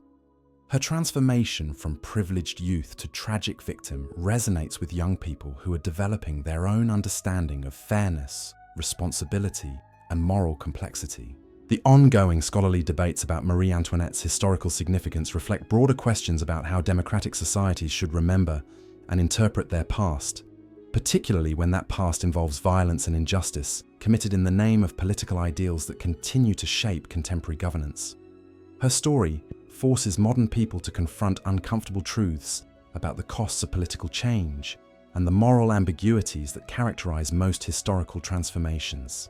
Contemporary historians continue to discover new documents and evidence that illuminate previously unknown aspects of her life and death, while also developing new interpretative frameworks that reflect changing understanding of gender, power, and political culture. These ongoing investigations ensure that Marie Antoinette remains not just a historical figure, but an active subject of scholarly inquiry that contributes to broader understanding of European political development. The international scope of interest in Marie Antoinette's story reflects the global impact of the French Revolution and the democratic ideologies that emerged from 18th century political upheaval. Her fate continues to resonate with people throughout the world who are struggling to understand the relationship between traditional authority and modern democracy, between individual rights and collective welfare, between peaceful reform and revolutionary change. Her legacy serves as a reminder that historical change always involves human costs that transcend the abstract benefits or drawbacks of different political systems. The teenage Austrian princess, who became Queen of France and was ultimately destroyed by forces she could not control or comprehend, continues to embody the complex relationships between personal tragedy and historical necessity that characterize the most significant moments in human political development. The story of Marie Antoinette remains unfinished because each generation discovers new meanings and relevance in her remarkable journey from privilege to persecution. Her life and death continue to illuminate enduring questions about power, justice, gender, and political change that will remain relevant as long as human societies struggle to balance competing claims about legitimate authority, individual rights, and collective welfare. Tonight, as we drift towards sleep in our own complex world of political uncertainty and social change, we can find both warning and inspiration in her story. The woman who faced her destruction with dignity and forgiveness demonstrated that human character can transcend the particular circumstances that shape individual fate, offering hope that courage and compassion remain possible even in the darkest moments of historical upheaval. The quiet halls of the Conciergerie still echo with the footsteps of history's most tragic queen, but her story extends far beyond those final months of imprisonment and trial. As we settle deeper into this gentle evening together, let us explore how Marie Antoinette's legacy shaped not just France, but the entire trajectory of European civilization in ways that continue to influence our world today. The immediate aftermath of her execution created ripples that spread across the continent like stones thrown into still water. In the salons of Vienna, her childhood home, courtiers who had once danced with the young Archduchess found themselves grappling with a new reality where royal blood offered no protection from popular fury. The Empress. Maria Theresa's carefully constructed diplomatic marriages, designed to create lasting peace between ancient enemies, had instead produced a martyrdom that would inspire counter-revolutionary movements for generations to come. The Austrian court's response to Marie Antoinette's death revealed the profound psychological impact her destruction had on traditional European monarchy. Emperor Francis II, her nephew, commissioned elaborate memorial services that transformed her from a political liability into a sacred symbol of royal suffering. These ceremonies were more than mere family grief. They represented a fundamental shift in how European rulers understood their relationship with their subjects and their vulnerability to popular uprising. The private letters exchanged between European courts during this period reveal a level of fear and uncertainty that had been unimaginable just a few years earlier. Kings and queens who had once viewed their authority as divinely ordained and permanently secure now found themselves questioning whether their own subjects harbored similar revolutionary sentiments. The comfortable assumptions that had governed aristocratic life for centuries were crumbling, leaving even the most powerful rulers feeling exposed and vulnerable. In Prussia, Frederick William II ordered his diplomats to study every detail of the French revolutionary process. seeking to understand how such apparently stable institutions could collapse so completely and so rapidly. These analyses focused particularly on Marie Antoinette's role in the monarchy's destruction, attempting to identify the specific mistakes that had made royal authority so vulnerable to popular attack. The Prussian court concluded that her foreign origins had been exploited by revolutionary propagandists, leading to new policies requiring future royal marriages to emphasize national rather than international political considerations. The British response to Marie Antoinette's execution demonstrated the complex relationship between democratic ideals and monarchical institutions that would characterize political development throughout the 19th century. Edmund Burke, the great conservative philosopher, used her fate as the centerpiece of his critique of revolutionary extremism, arguing that her destruction represented the triumph of abstract theory over human compassion and practical wisdom. His emotional description of seeing her at Versailles in her youth, before revolutionary hatred had transformed her into a symbol of everything the new order sought to destroy, became one of the most influential pieces of counter-revolutionary literature ever written. Yet even Burke's passionate defense of Marie Antoinette revealed the ways that her story had become more important as symbol than as historical reality. His famous description of her as a glittering vision of royal grace was based on a brief encounter that had occurred decades earlier, suggesting that his grief was for an idealized representation of monarchical legitimacy rather than for the complex human being who had actually faced revolutionary justice. This transformation of Marie Antoinette from person into symbol would characterize responses to her legacy for centuries to come. The impact of her death on European literature and arts created new genres of expression that explored themes of innocence destroyed by political fanaticism. The Romantic movement that emerged during the early 19th century found in her story perfect embodiment of their fascination with beauty, suffering, and the sublime forces that shaped human destiny. Poets throughout Europe composed elaborate verses that portrayed her as a figure of almost supernatural purity, whose destruction had revealed the essential barbarity underlying revolutionary claims about human progress and enlightenment. These artistic responses often emphasize the maternal dimensions of her tragedy, focusing on her separation from her children and her fears for their welfare as evidence of her fundamental humanity beneath the artificial conventions of royal protocol.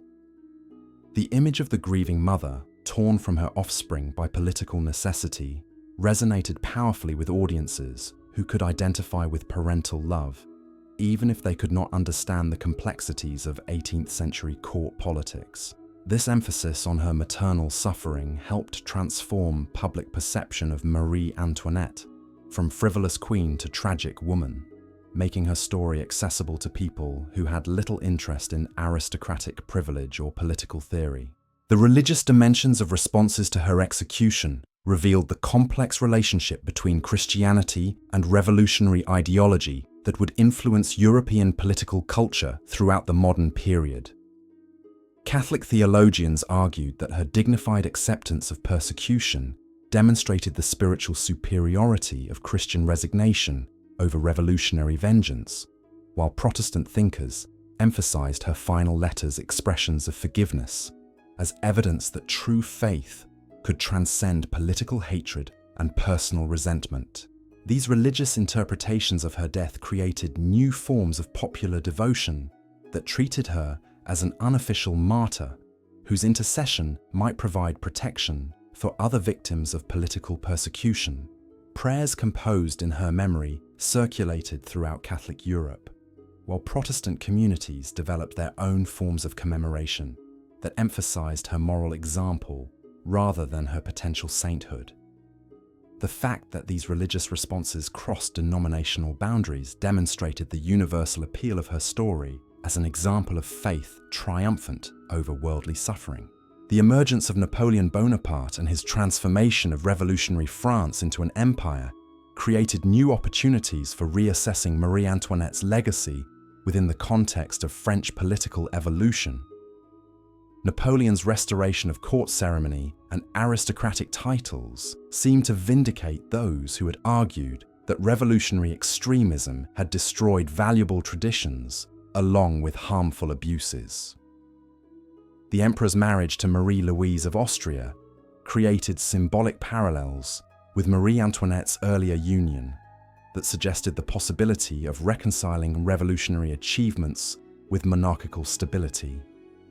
Yet Napoleon's own complex relationship with Marie Antoinette's memory revealed the continuing political sensitivity of her legacy even decades after her death. While he restored many aristocratic forms and ceremonies, he was careful to avoid direct rehabilitation of her reputation, understanding that any appearance of counter-revolutionary sympathy might undermine his authority with the former revolutionaries who formed crucial components of his political coalition.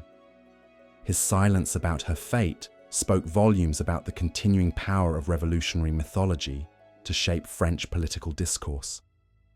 The Bourbon Restoration that followed Napoleon's defeat provided the first official opportunities for publicly honoring Marie Antoinette's memory and acknowledging the injustices she had suffered at revolutionary hands. Louis XVIII, brother of the executed king, commissioned elaborate memorial ceremonies designed to demonstrate that France had learned to distinguish between legitimate criticism of royal policies and the destructive extremism that had led to regicide and terror. These commemorations were carefully crafted to promote national reconciliation rather than counter-revolutionary vengeance. The chapel built at the site of her grave became a pilgrimage destination that attracted visitors from throughout Europe who sought to pay respects to someone they viewed as a victim of political fanaticism. The simple monument erected in her honor deliberately contrasted with the elaborate tombs that characterized traditional royal burials, emphasizing her transformation from worldly queen to spiritual martyr. The flowers and prayers left by anonymous visitors demonstrated that her story continued to resonate with ordinary people who found in her fate reflection of their own struggles with forces beyond their control. The development of modern historical scholarship during the 19th century created new opportunities for examining Marie Antoinette's life and death through systematic analysis of documentary evidence rather than political propaganda or romantic imagination. Professional historians began investigating the actual circumstances of her reign, her personal relationships, and her political activities with methods designed to distinguish between verifiable facts and legendary accretions that had accumulated around her memory. These scholarly investigations revealed that much of the popular mythology surrounding Marie Antoinette had been based on deliberate fabrications created by her political enemies or romantic exaggerations developed by her defenders. The systematic examination of court records, diplomatic correspondence, and financial documents painted a picture of someone far more complex and human than either the demonic figure portrayed by revolutionary propaganda or the saintly martyr celebrated by counter-revolutionary literature. The famous phrase attributed to her about letting people eat cake was demonstrated to be a complete fabrication that had been circulating in European literature long before she was born. Similar investigations revealed that many other accusations against her had been based on court gossip, political speculation, or deliberate misinformation, rather than documented evidence of actual misconduct. Yet these scholarly corrections had limited impact on popular understanding of her historical significance, because her symbolic meaning had become more important than factual accuracy about her personal behavior. The emergence of feminist intellectual movements during the 19th and 20th centuries created new frameworks for interpreting Marie Antoinette's story that emphasized gender dynamics rather than purely political or religious themes. Feminist scholars argued that her destruction reflected not just revolutionary hostility toward royal authority, but deeper cultural anxieties about female power and sexuality that had made her particularly vulnerable to the kinds of personal attacks that had undermined her political position. These feminist interpretations highlighted the ways that criticism of Marie Antoinette had focused obsessively on her appearance, her friendships, her spending habits, and other aspects of her behavior that were typically used to police women's conduct, rather than to evaluate political performance. The systematic destruction of her reputation through gendered insults and sexual innuendo revealed patterns of misogyny that had shaped not just her personal fate, but the broader development of European political culture. The analysis of revolutionary pamphlets and propaganda revealed the extent to which attacks on Marie Antoinette had relied on specifically feminine stereotypes about vanity, frivolity, and sexual misconduct that would have been irrelevant if directed against male political figures. Her foreign origins were consistently sexualized in ways that portrayed her as a seductress who had corrupted French masculinity, while her interest in fashion and entertainment was interpreted as evidence of feminine weakness that made her unsuitable for political authority. These gender-based attacks reflected broader cultural anxieties about women's roles in political life that would continue to influence European society throughout the modern period.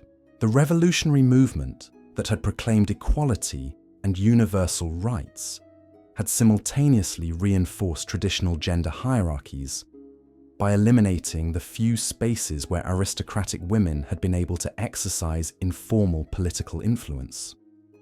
Marie Antoinette's destruction had established precedents for excluding women from political authority that would persist long after the specific revolutionary circumstances that had created them. The 20th century's experience with totalitarian regimes and ideological violence created new contexts for understanding the revolutionary justice that had consumed Marie Antoinette, along with thousands of other victims during the Terror scholars who had witnessed the systematic persecution of entire social classes by Nazi and communist governments, recognized disturbing parallels between 18th century revolutionary extremism and modern totalitarian practices. These comparative analyses suggested that Marie Antoinette's destruction had been part of a broader pattern of ideological violence that targeted individuals not for specific crimes, but for their symbolic representation of social groups or cultural values that revolutionary movements sought to eliminate. Her execution had established precedents for the kind of systematic persecution that would characterize the most destructive political movements of the modern era. The development of mass media during the 20th century created new opportunities for reimagining Marie Antoinette's story through films, novels, and other forms of popular culture that reached audiences far beyond academic or political circles. These popular representations often emphasized romantic and dramatic elements of her biography, while downplaying the complex political and social factors that had shaped her historical significance. Hollywood productions, in particular, tended to portray her as a tragic romantic heroine whose personal relationships and emotional experiences were more important than the broader historical forces that had determined her fate. These cinematic interpretations often reflected contemporary American values about individualism, consumer culture, and gender relations, rather than serious engagement with 18th century European political history. The late 20th century witnessed renewed scholarly interest in Marie Antoinette's story, as historians developed new methods for analyzing the cultural and social dimensions of political power. These approaches emphasized the importance of ritual, ceremony, and symbolic representation in maintaining governmental authority, suggesting that her destruction had reflected not just ideological conflicts, but fundamental changes in how European societies understood the relationship between rulers and subjects. Cultural historians argued that Marie Antoinette's fate had been sealed not just by her political mistakes or personal failings, but by her inability to adapt to changing expectations about royal behavior and public accountability. The ceremonial magnificence that had once demonstrated legitimate authority had become, by the late 18th century, evidence of illegitimate privilege that alienated rather than inspired popular loyalty. The preservation of Versailles as a historical museum has created physical spaces where contemporary visitors can experience something of the world that shaped Marie Antoinette's understanding of royal authority and social hierarchy. Walking through the Hall of Mirrors or visiting the Petit Trianon allows modern people to glimpse the material culture that had defined her daily existence, while also recognizing how completely that world was destroyed by revolutionary change. These preserved spaces serve as monuments not just to royal magnificence, but to the fragility of political and social systems that can appear permanent and inevitable to those who live within them. The empty rooms and silent gardens of Versailles remind contemporary visitors that even the most elaborate human institutions are subject to historical forces that can sweep away centuries of tradition in just a few years of revolutionary upheaval. The educational programs developed around Marie Antoinette's story in schools and museums throughout the world have created opportunities for young people to explore fundamental questions about justice, responsibility, and historical change through engaging with her biography. Her life provides accessible entry points for discussing complex topics about political development, social inequality, and cultural conflict that continue to shape contemporary global society. The digital age has brought new dimensions to Marie Antoinette's legacy, with online communities dedicated to studying her life and historical impact. Social media platforms have created spaces where people from around the world can share their fascination with her story, debate historical interpretations, and explore connections between her experiences and contemporary issues about celebrity, politics, and public scrutiny. These digital conversations often reveal how her story continues to resonate with modern audiences who struggle to understand the relationship between individual agency and social forces in their own lives. Her transformation from privileged youth to tragic victim provides a framework for exploring questions about responsibility, justice, and the limits of personal control that remain relevant across historical periods and cultural contexts. The ongoing scholarly debates about Marie Antoinette's historical significance reflect broader questions about how democratic societies should remember and interpret their past, particularly when that past involves violence and injustice committed in the name of political ideals that continue to shape contemporary governance. Her story forces modern people to confront uncomfortable truths about the costs of political change and the moral ambiguities that characterize most historical transformations. As we near the end of our gentle journey through her remarkable life and enduring legacy, we can see how Marie Antoinette's story transcends the specific circumstances of 18th century France to illuminate universal themes about power, privilege, gender, and justice. Her transformation from Austrian princess to French queen to revolutionary victim continues to provide insights into the complex relationships between individual choices and historical forces that shape human destiny. The teenage girl who left Vienna to become Queen of France could never have imagined that her name would continue to inspire fascination, debate, and reflection more than 2 centuries after her death.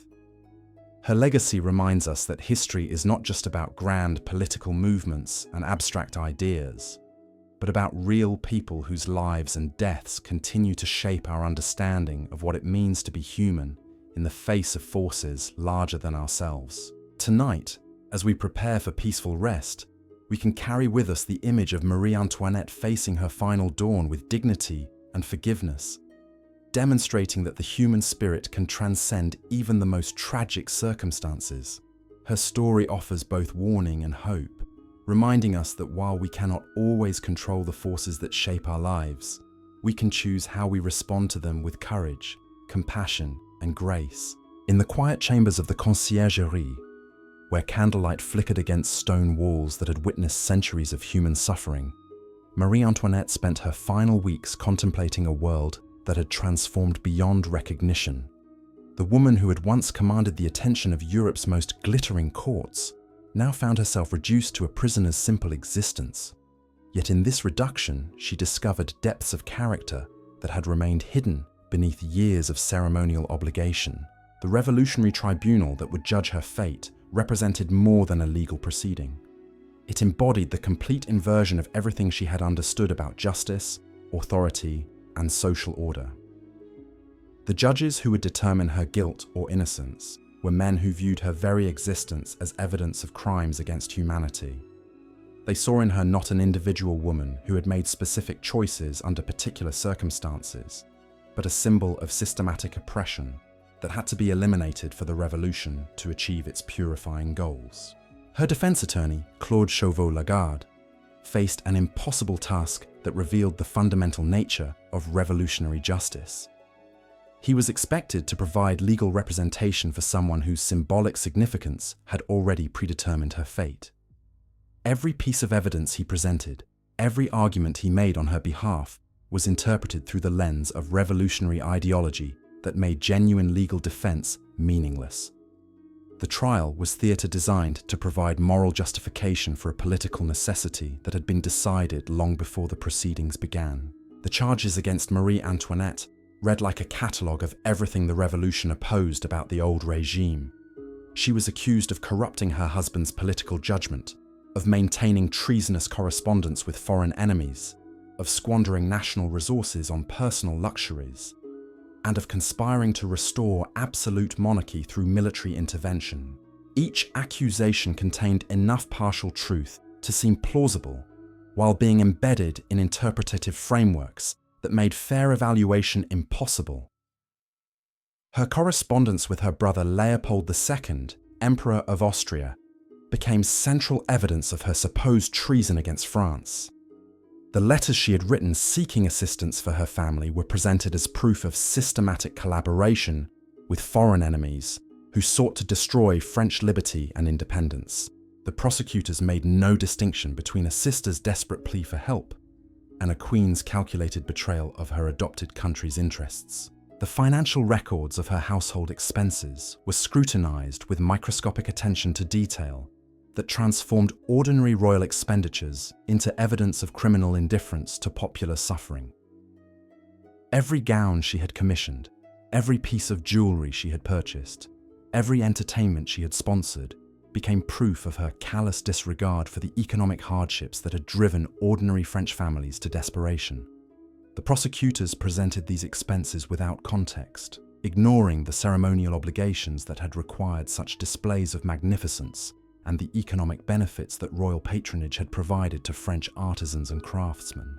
Most damaging of all were the accusations regarding her influence over her children, particularly the Dauphin, who had been designated as the future Louis XVII revolutionary prosecutors, argued that she had systematically poisoned the young prince's mind with counter-revolutionary ideas that would have made him an enemy of the people when he reached maturity. They presented evidence of her teaching him about royal prerogatives and divine right as proof that she had been preparing him to restore absolute monarchy and revenge himself upon the French nation. Marie Antoinette's responses to these charges revealed the personal transformation that had occurred during her years of revolutionary captivity. The frivolous young woman, who had once been obsessed with fashion and entertainment, had been replaced by someone who faced accusations of capital crimes with remarkable composure and dignity.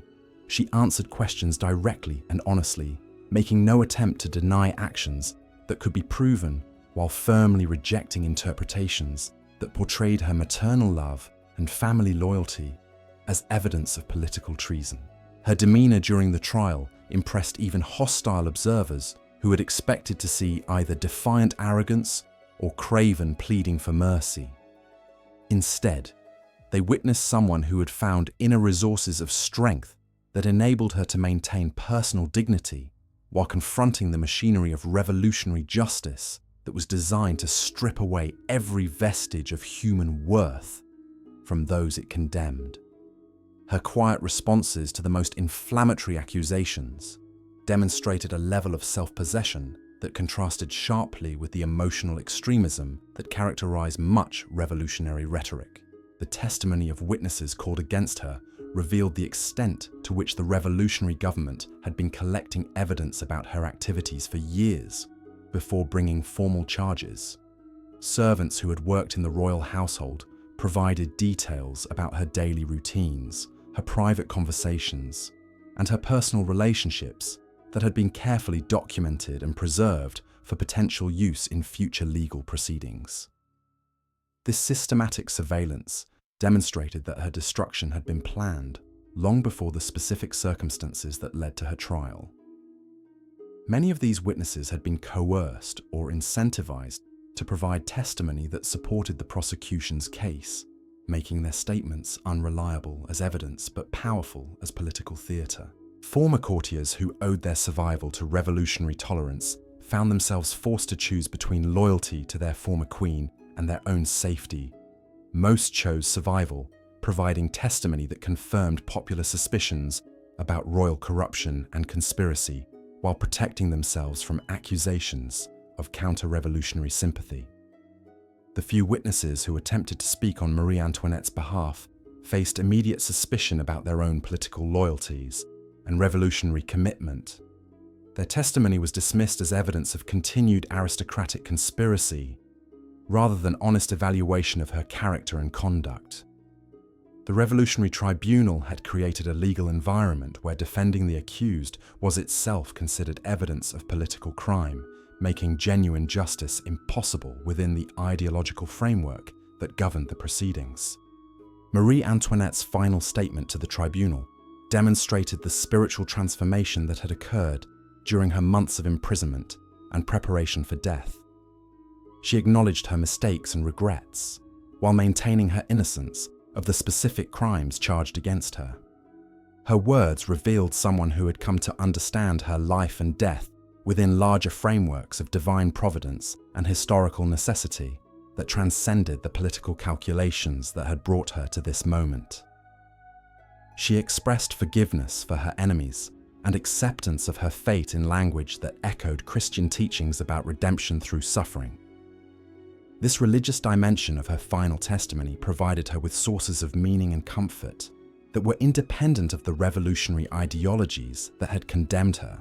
Her ability to find spiritual significance in personal tragedy demonstrated resilience that her captors had not been able to break despite months of psychological pressure and physical hardship. The verdict was announced with ceremonial gravity that emphasized the historical importance of the moment, rather than the legal merits of the case. Marie Antoinette was found guilty of conspiracy against the liberty of the nation and sentenced to death by guillotine. The judges who pronounced this sentence understood that they were participating in a ritual that would transform French political culture by demonstrating that no individual, regardless of birth or status, was above the justice of the people. Her reaction to the death sentence revealed the complete acceptance of her fate that she had achieved during the preceding months of preparation. She received the verdict with the same quiet dignity that had characterized her behavior throughout the trial, showing no signs of surprise or despair that might have provided her enemies with satisfaction. Her composure in the face of imminent execution demonstrated that she had found sources of strength that transcended the immediate circumstances of her political destruction. The brief period between her sentencing and execution provided opportunities for final letters and personal preparations that revealed the depth of character she had developed during her revolutionary ordeal. Her correspondence with family members and friends who remained alive demonstrated concern for their welfare rather than self-pity about her own situation. She used these final communications to express love, gratitude, and forgiveness, rather than bitterness or resentment about the injustices she had suffered. Her letter to Madame Elizabeth, written on the morning of her execution, became one of the most remarkable documents in the history of political persecution. In it, she expressed complete forgiveness for those who had condemned her, while acknowledging her own failings and mistakes. The letter revealed someone who had found peace with her fate and spiritual meaning in her suffering that enabled her to face death without hatred or despair. The preparations for her execution were designed to demonstrate the complete equality that revolutionary justice imposed on all citizens, regardless of their previous status or privileges. She was transported to the scaffold in the same kind of cart used for common criminals, wearing simple clothes that contrasted sharply with the magnificent costumes that had once defined her public image. This deliberate stripping away of royal ceremony was intended to show that the revolution had eliminated the artificial distinctions that had separated rulers from subjects. The crowds that gathered to witness her execution represented a cross-section of Parisian society that included many people who had never seen her during her years as queen. For most spectators, she was less a real person than a symbol of everything they had been taught to hate about the old regime. Their reaction to her final appearance would determine whether her death would be seen as justice triumphant or tragedy that revealed the cruel extremes of revolutionary fervor.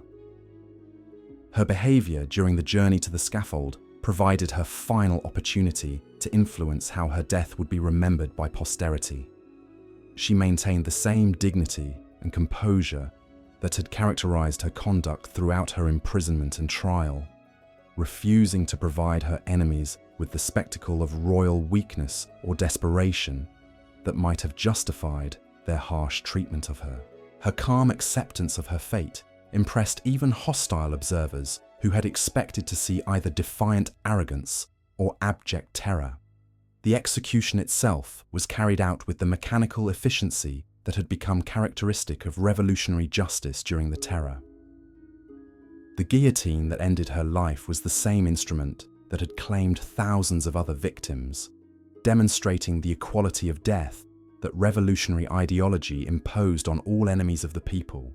Her final moments were witnessed by hundreds of spectators who would carry their memories of this event throughout their lives, influencing how future generations would understand the meaning of her destruction. The immediate aftermath of her execution revealed the complex emotions that her death had generated, even among those who had supported revolutionary justice.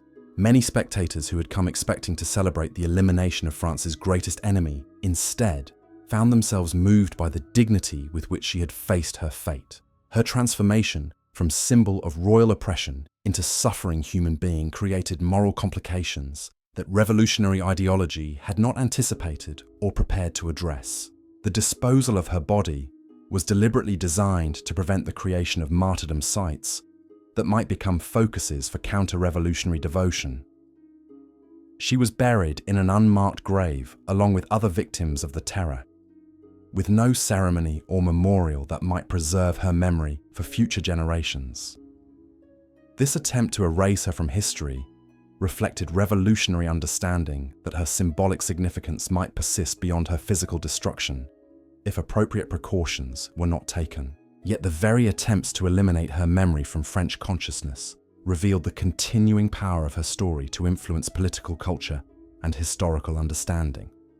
The revolutionary government's sensitivity to her potential posthumous influence demonstrated that her death had not resolved the contradictions and conflicts that had led to her destruction. Instead, it had created new forms of political and moral tension that would continue to shape French society for generations to come.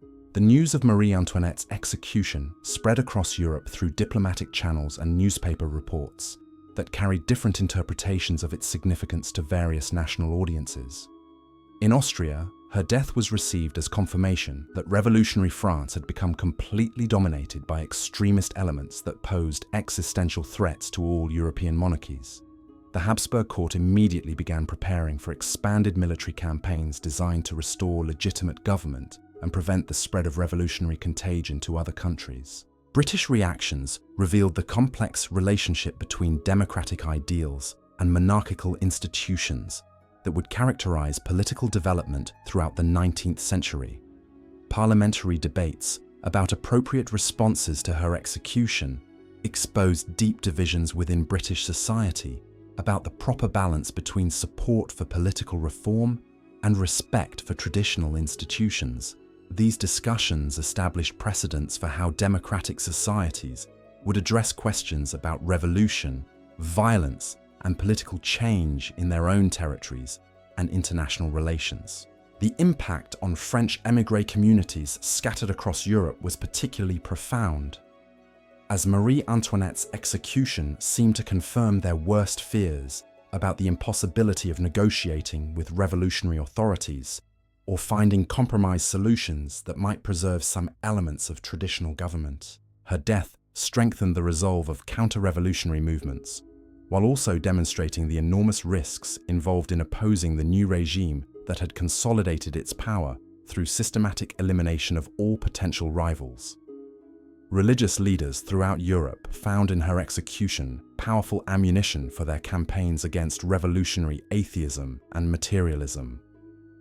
Her final letter, with its expressions of Christian forgiveness and submission to divine will, became a sacred text that demonstrated the spiritual superiority of traditional faith over revolutionary ideology. Churches across the continent held memorial services that transformed her from political victim into religious martyr whose suffering revealed the essentially anti-Christian nature of revolutionary extremism.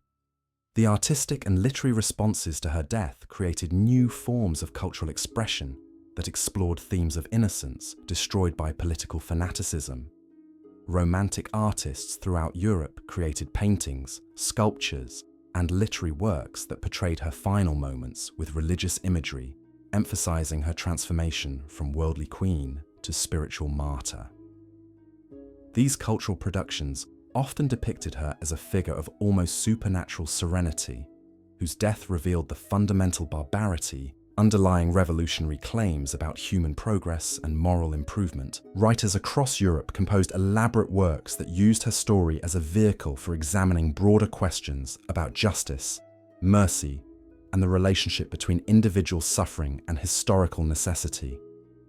The most sophisticated of these artistic responses recognized that her tragedy reflected not just personal misfortune, but the collision between traditional social structures and revolutionary ideologies that neither side fully understood or effectively controlled.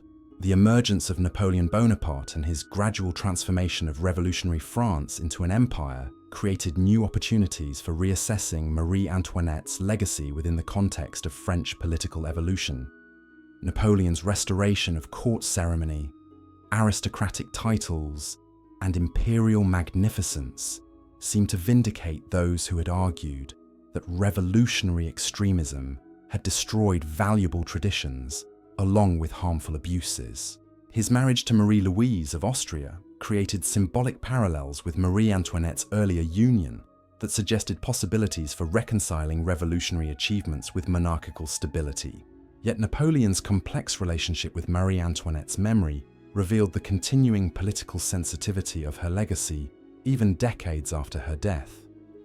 While he restored many aristocratic forms and ceremonies, he was careful to avoid direct rehabilitation of her reputation, understanding that any appearance of counter-revolutionary sympathy might undermine his authority with former revolutionaries who formed crucial components of his political coalition. His strategic silence about her fate spoke volumes about the continuing power of revolutionary mythology to shape French political discourse. The Bourbon Restoration that followed Napoleon's defeat provided the first official opportunities for publicly honoring Marie Antoinette's memory and acknowledging the injustices she had suffered at revolutionary hands. Louis XVIII commissioned elaborate memorial ceremonies designed to demonstrate that France had learned to distinguish between legitimate criticism of royal policies and the destructive extremism that had led to regicide and terror. These commemorations were carefully crafted to promote national reconciliation rather than counter-revolutionary vengeance. The chapel built at the site of her grave became a pilgrimage destination that attracted visitors from throughout Europe who sought to pay respects to someone they viewed as a victim of political fanaticism. The simple monument erected in her honor deliberately contrasted with the elaborate tombs that characterized traditional royal burials, emphasizing her transformation from worldly queen to spiritual martyr, whose significance transcended ordinary political categories. As our gentle evening draws toward its peaceful conclusion, we can see how Marie Antoinette's story continues to illuminate fundamental questions about power, justice, and human dignity that remain as relevant today as they were in 18th century France. Her journey from Austrian princess to French queen to revolutionary victim demonstrates both the fragility of human institutions and the resilience of human character when confronted with circumstances beyond personal control. The teenage girl who left Vienna with such hope and excitement could never have imagined that her name would continue to inspire reflection and debate more than 2 centuries after her death. Her legacy reminds us that history is shaped not just by abstract forces and political movements, but by individual human beings whose choices and sufferings continue to influence how we understand the relationship between personal destiny and historical change. Tonight, As we prepare for restful sleep, we can carry with us the image of Marie Antoinette, facing her final dawn with the dignity and forgiveness that revealed the depths of character she had discovered during her darkest hours. Her story offers both sobering warnings about the dangers of political extremism and inspiring examples of human grace under impossible circumstances, reminding us that even in history's most tragic moments, individuals can choose to respond with courage, compassion, and hope. The quiet halls of Versailles may stand empty now, their mirrors reflecting only shadows of the glittering world that once defined European civilization. But the woman who walked those halls continues to teach us about the enduring importance of maintaining our humanity regardless of the forces that seek to diminish or destroy it. Her remarkable journey from privilege to persecution to posthumous redemption demonstrates that true nobility lies not in the circumstances of our birth, but in how we choose to face the challenges that life presents to us all. The years following the Bourbon Restoration witnessed a remarkable transformation in how Marie Antoinette's memory was preserved and interpreted by successive generations, who struggled to understand her place in the broader narrative of European political development. The simple chapel that marked her final resting place became far more than a memorial site. It evolved into a symbol of reconciliation between revolutionary ideals and monarchical traditions that had seemed irreconcilably opposed during the violent years of political upheaval.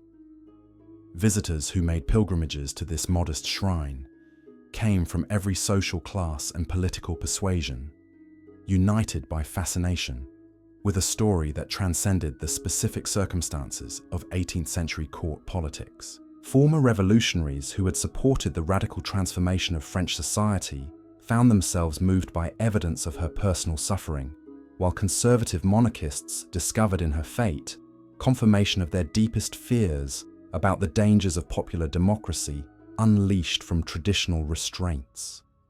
The letters and memoirs left by these pilgrims reveal the complex emotions that her story continued to evoke long after the immediate passions of revolutionary conflict had subsided. Many visitors wrote about experiencing unexpected sympathy for someone they had been taught to view as an enemy of human progress, while others described feelings of shame about the excessive cruelties that had been committed in the name of political justice. These personal testimonies suggest that Marie Antoinette's death had created moral complications that French society was still struggling to resolve decades after the events themselves had concluded. The development of Romantic literature during the early 19th century found in her biography perfect material for exploring themes that defined the new cultural movement sweeping across Europe. Writers like Chateaubriand and Madame de Staël used her story to examine questions about the relationship between individual suffering and historical necessity, creating works that transformed her from a political figure into a literary symbol representing the collision between personal innocence and impersonal historical forces. These romantic interpretations often emphasize the contrast between her youthful beauty and her tragic fate, seeing in her destruction evidence of the sublime forces that shaped human destiny beyond individual control or comprehension. Her transformation from carefree princess to suffering queen to martyred victim provided romantic creators with a narrative arc that demonstrated their favorite themes about the relationship between beauty and mortality, love and loss, hope and despair. The emergence of professional historical scholarship during the mid-19th century created new opportunities for examining Marie Antoinette's life through systematic analysis of documentary evidence rather than political propaganda or romantic imagination. Historians like Jules Michelet began investigating the actual circumstances of her reign, her personal relationships, and her political activities with methods designed to distinguish between verifiable facts and legendary accretions that had accumulated around her memory through decades of partisan interpretation. These scholarly investigations revealed that much of the popular mythology surrounding Marie Antoinette had been based on deliberate fabrications created by her political enemies or romantic exaggerations developed by her defenders. The systematic examination of court records, diplomatic correspondence, and financial documents painted a picture of someone far more complex and human than either the demonic figure portrayed by revolutionary propaganda or the saintly martyr celebrated by counter-revolutionary literature.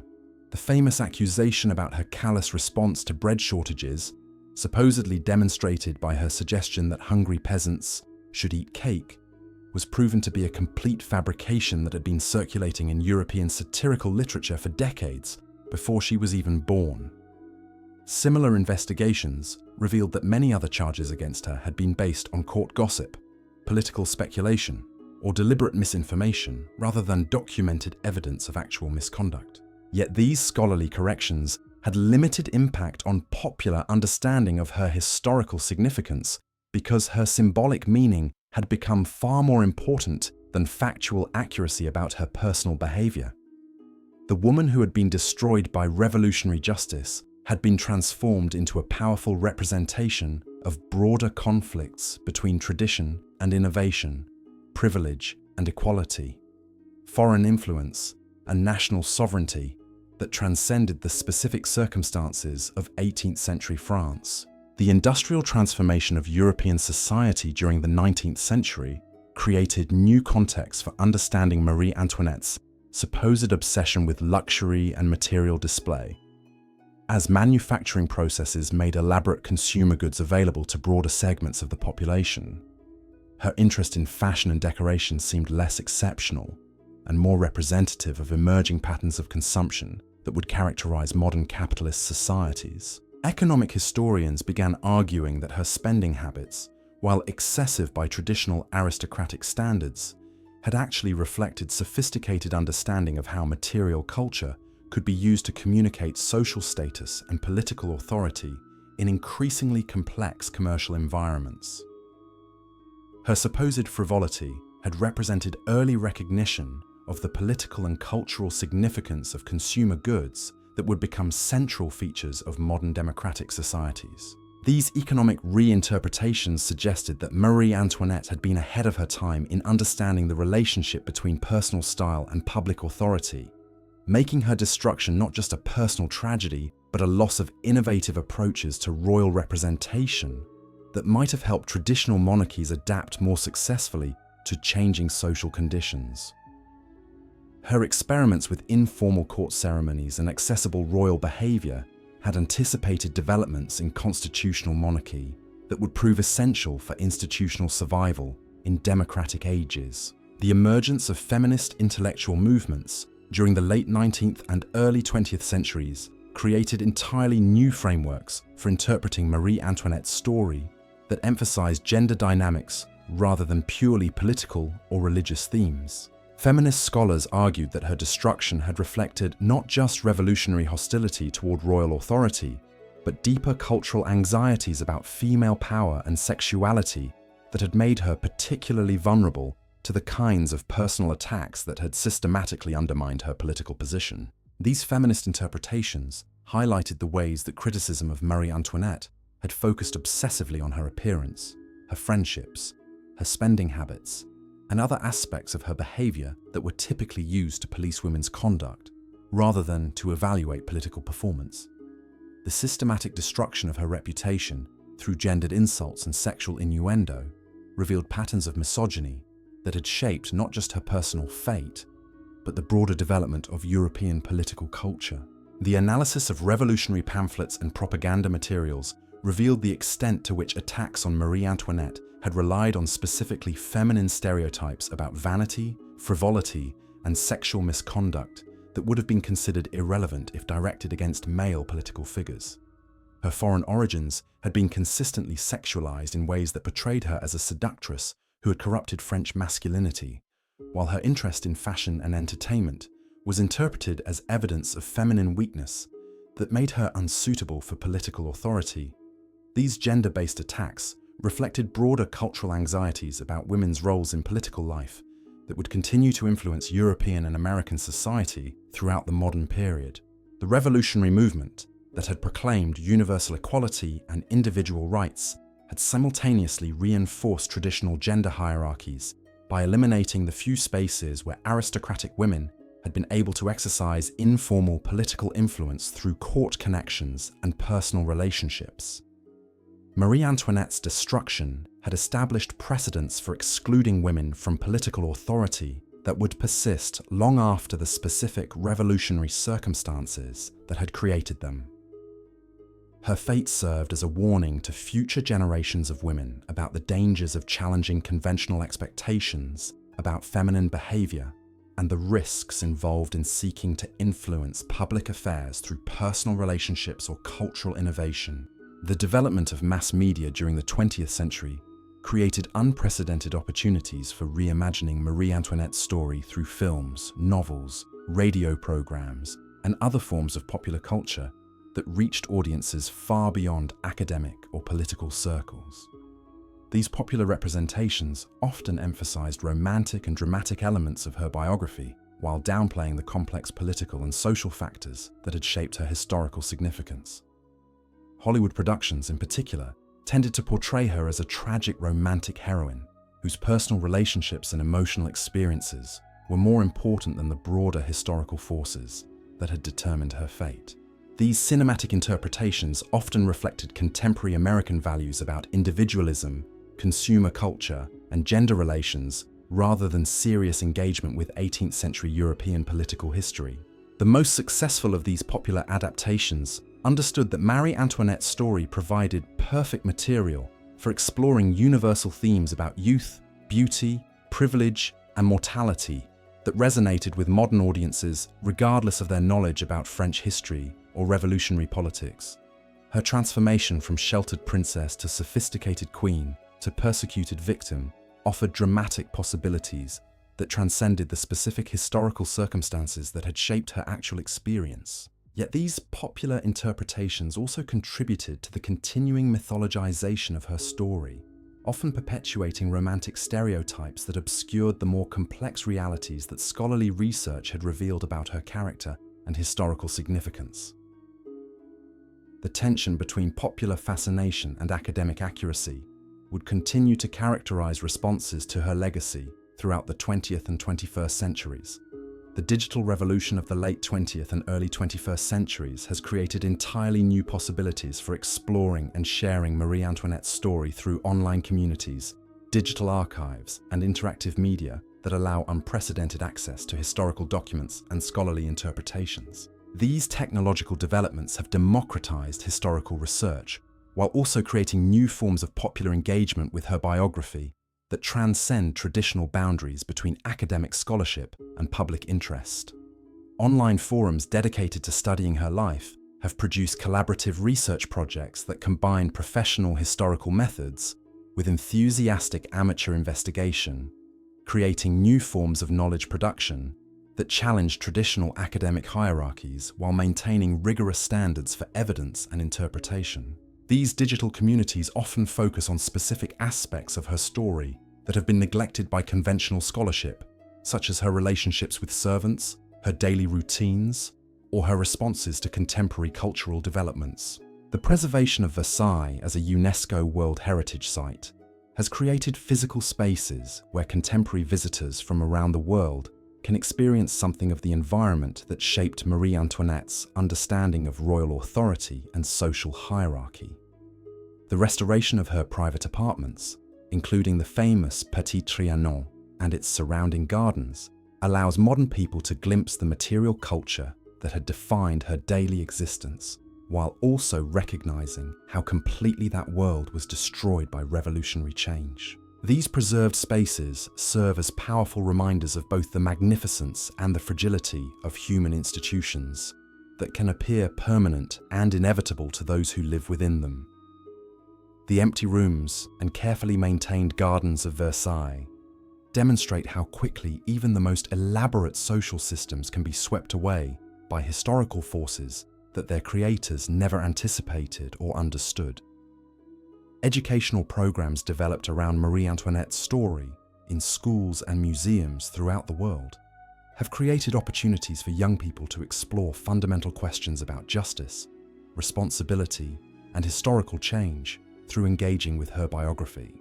Her life provides accessible entry points for discussing complex topics about political development, social inequality, and cultural conflict that continue to shape contemporary global society. Teachers have discovered that students respond powerfully to the human dimensions of her story, while also learning important lessons about the dangers of political extremism, the importance of understanding different historical perspectives, and the complex relationships between individual choices and social circumstances.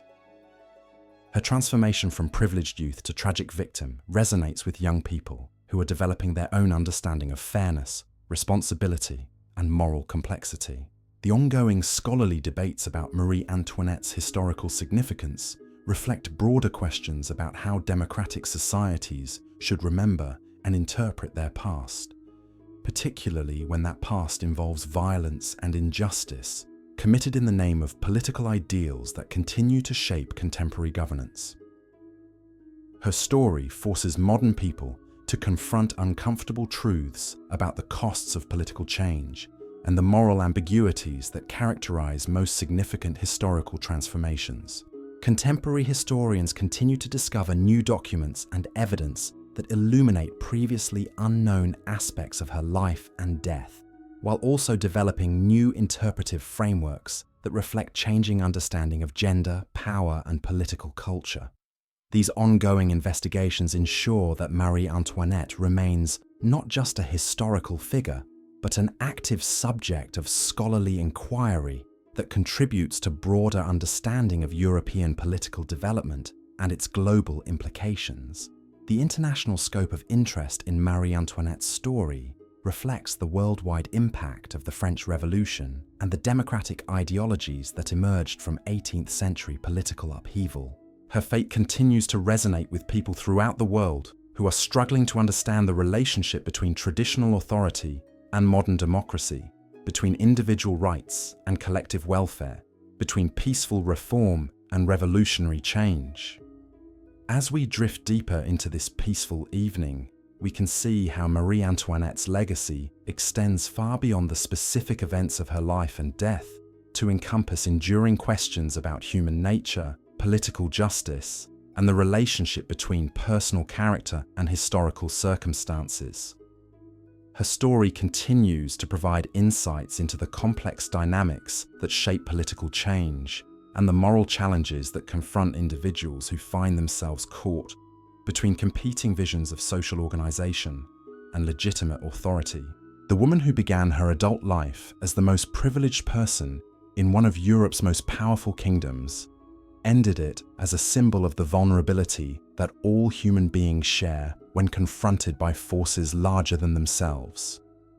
Her remarkable journey from Austrian princess to French queen to revolutionary victim demonstrates both the contingency of human institutions and the resilience of human dignity when tested by extreme circumstances. Tonight, as we prepare for restful sleep, we can find in Marie Antoinette's story both sobering reminders about the fragility of the world we take for granted and inspiring examples of how individuals can maintain their essential humanity even when everything familiar has been stripped away.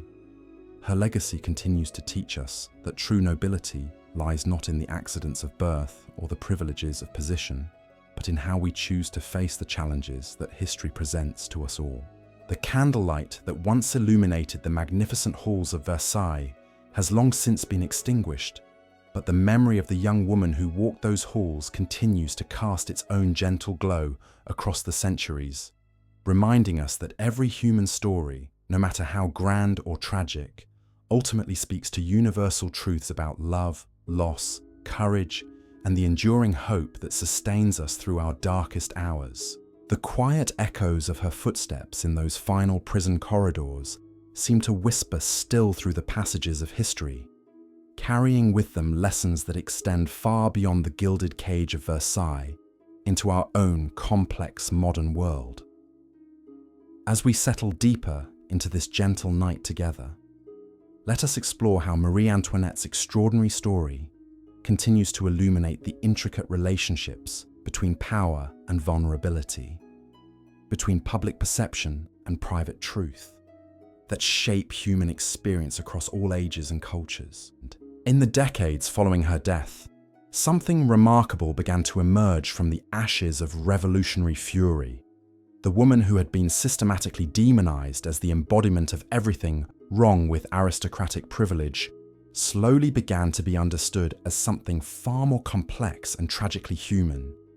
This transformation of her historical reputation reveals profound truths about how societies process trauma, assign blame, and ultimately seek reconciliation with their own capacity for both justice and cruelty. The children who grew up hearing stories about the wicked foreign queen gradually became adults who began to question the simplistic narratives they had inherited.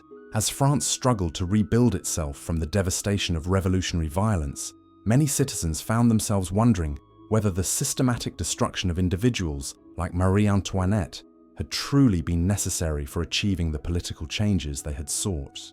This growing ambivalence about revolutionary justice reflected broader questions about the relationship between means and ends that would continue to trouble democratic societies throughout the modern era. The letters and diaries kept by ordinary French citizens during the early 19th century reveal fascinating insights into how popular memory of Marie Antoinette evolved, as the immediate passions of political conflict gave way to more reflective consideration of what had actually been accomplished through her destruction. Many writers expressed surprise at discovering feelings of sympathy for someone they had been taught to hate, while others described experiencing unexpected guilt about their previous enthusiasm for revolutionary violence. These personal testimonies suggest that Marie Antoinette's death had created moral complications that extended far beyond the immediate political objectives it was supposed to serve. Her transformation from living symbol of oppression into martyred victim forced people to confront uncomfortable truths about their own capacity for hatred and the dangerous ease with which complex human beings could be reduced to simple political symbols that justified extreme measures. The emergence of photography during the mid-19th century created new possibilities for preserving and sharing images of the physical spaces that had shaped Marie Antoinette's life and death.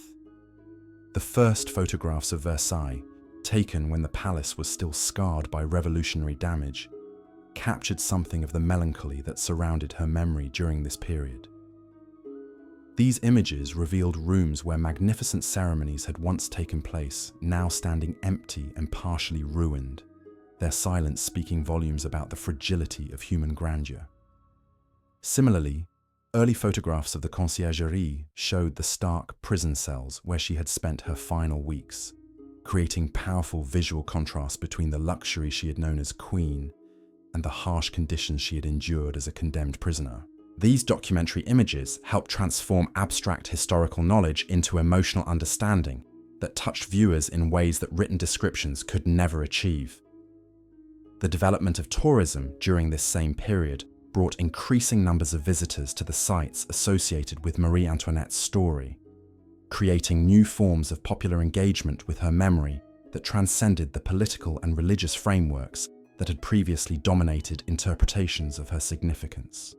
These tourists came not as pilgrims seeking spiritual inspiration or political confirmation, but as curious individuals drawn by fascination with a story that seemed to embody universal themes about fate, suffering, and human resilience. Travel guides from this era reveal how Marie Antoinette's biography was being packaged for popular consumption in ways that emphasized dramatic and emotional elements rather than complex political analysis. Visitors were encouraged to imagine her daily routines, her personal relationships, and her emotional responses to the extraordinary circumstances that had shaped her life. This democratization of historical interest created new audiences for her story that would influence how it was told and retold for future generations. The construction of railways across Europe during the 19th century made these historical sites accessible to much larger numbers of people, transforming Marie Antoinette's memory from an elite preoccupation into a subject of broad popular interest that crossed national boundaries and social classes.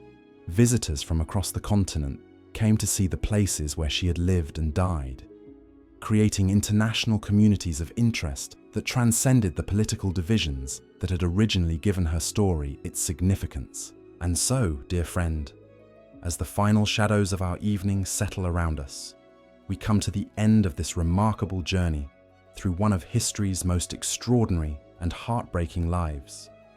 Marie Antoinette's story reminds us that beneath the grandest titles and most glittering circumstances lie universal truths about human courage, dignity, and the enduring power of forgiveness that transcends even the darkest chapters of our shared past. May her memory bring you peace as you drift into gentle dreams, knowing that tomorrow holds new stories waiting to unfold in these quiet hours we share together.